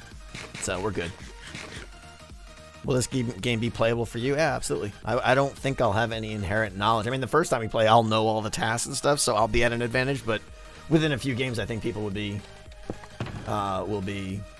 totally up to speed. Nope. I want silk touch. HC respawn kit.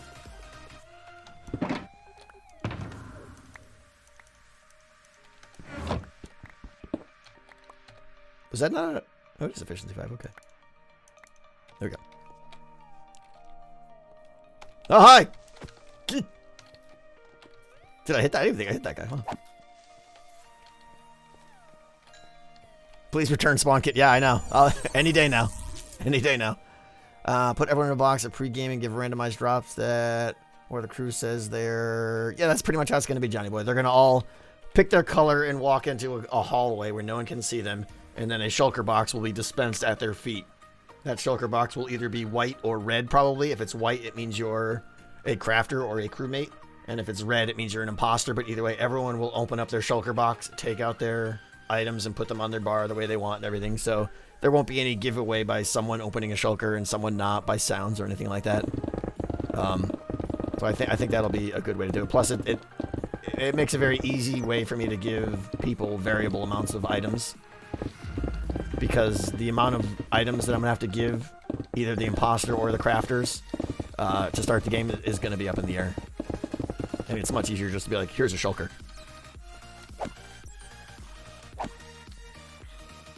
Can you use a client data pack? Yeah, I don't want to have the hermits install data packs to play the game. Oh, for the durability ping? Yeah, that's what that is. I forget what it is. It's one of its Impulse's thing. Is that vanilla tweaks or something? I don't know. Yeah, I really wish there was a game rule to hide floating names. That's what I want the most.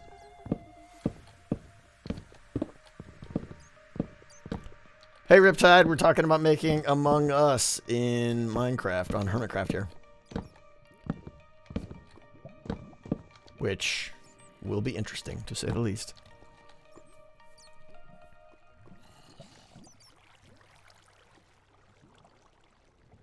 You can disable player names using teams. Yeah, I know. We'll see. I don't want to say that's feeling cheaty, but it's also feeling like it's going to require a lot of setup time and stuff, so we'll see. If the game is hindered a lot by name tag visibility, then I'll look into it. But knowing that that's there is good, yeah. What task will there be, Delta? We just spent like 45 minutes talking about all the possible tasks, so there's a lot of them. We'll see. Awesome Banana, thank you so much. How's it going and what's happening? Well, I think you just heard Awesome Banana. Thank you very much for the $6. I appreciate that.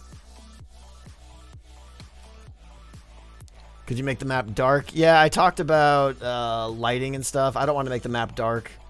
It would make the game more fun, but it would make it really bad for YouTube and stuff. So I want that to be... I want you guys to be able to watch the game, most importantly, you know, and not be struggling with what's going on or gamma issues on YouTube or any of that crap. Where are you making the game? Right here. We are in the web. Somewhere. Was it over here? Oh, there it is. I gotta put a bubble vader and stuff in here, but yeah, we're in the shopping district. Not shopping district. Brain's not working anymore. We're in the gaming district. So it's on the east side of the gaming district, underground. That's where it will be. Will the gameplay be one level or multi-levels? It'll be, you know, what they call 2.5D. Basically one level, but some rooms you may step down into or something like that, which I think is totally fine. It won't all be perfectly flat, but there won't be any levels that are on top of another level. Have I spoken about sabotages? We touched on it briefly, Slurp, but nothing concrete yet. We have some ideas. I'm not sure. It's it's not as much how to trigger the sabotage as it's what to do. What is the sabotage? You know, is it a respond to this or you'll die, or is it a respond to this or you'll lose your tasks, or things like that? I'm not sure.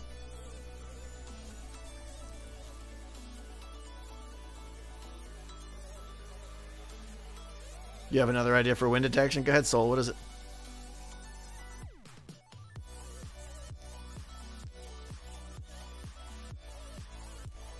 Potion of blindness? There is no potion of blindness. respond to this or lava floods the map. Yeah, we that one came up potentially. Got us. Thank you, Water Mice. Hey, Roland, how you doing? Yeah, I was thinking about that, Roland. That's actually a good idea. A sabotage where it dispenses water and makes water flow, which for someone without depth stride or something is actually, like, you could get stuck in a room where it'd take you a long time to get out of a room. So I think those are actually good sabotages.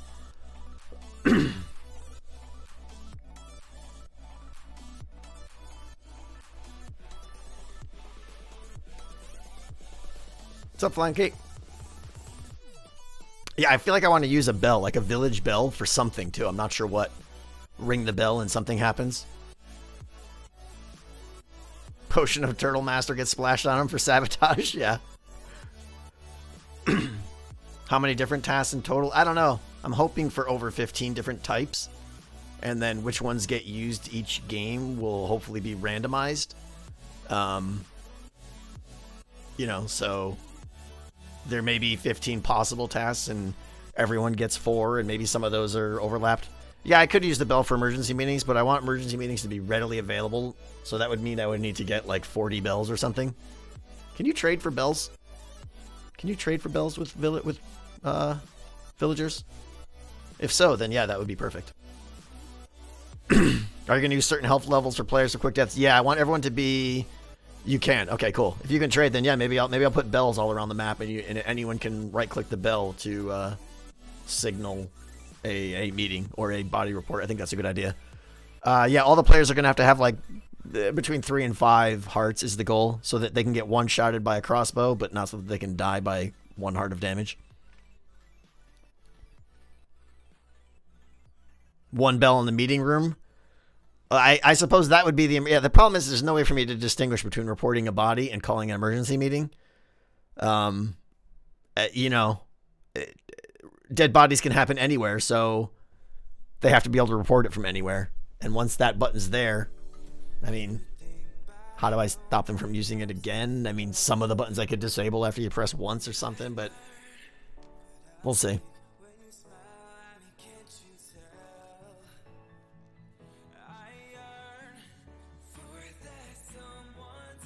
How will you have a dead body? Yeah, I talked about this a lot. The idea is that the player, when they die, they're going to drop an item that will be sucked up by a hopper, which will then trigger the hoppers in that room, or the lights in that room to light up.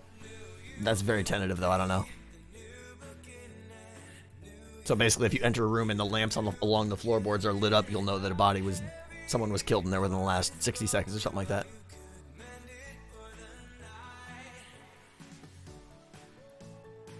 All right.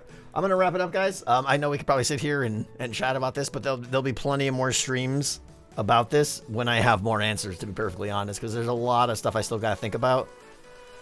A lot of questions up in the air, so we'll see. There's a lot of problems to overcome, but we got the hole dug. That's it. Sorry. But more importantly, we talked a lot about the game and how some of it's going to work. I think I've got some good ideas for some things, and other things I definitely need to put some thought into. Let's see who we can raid today.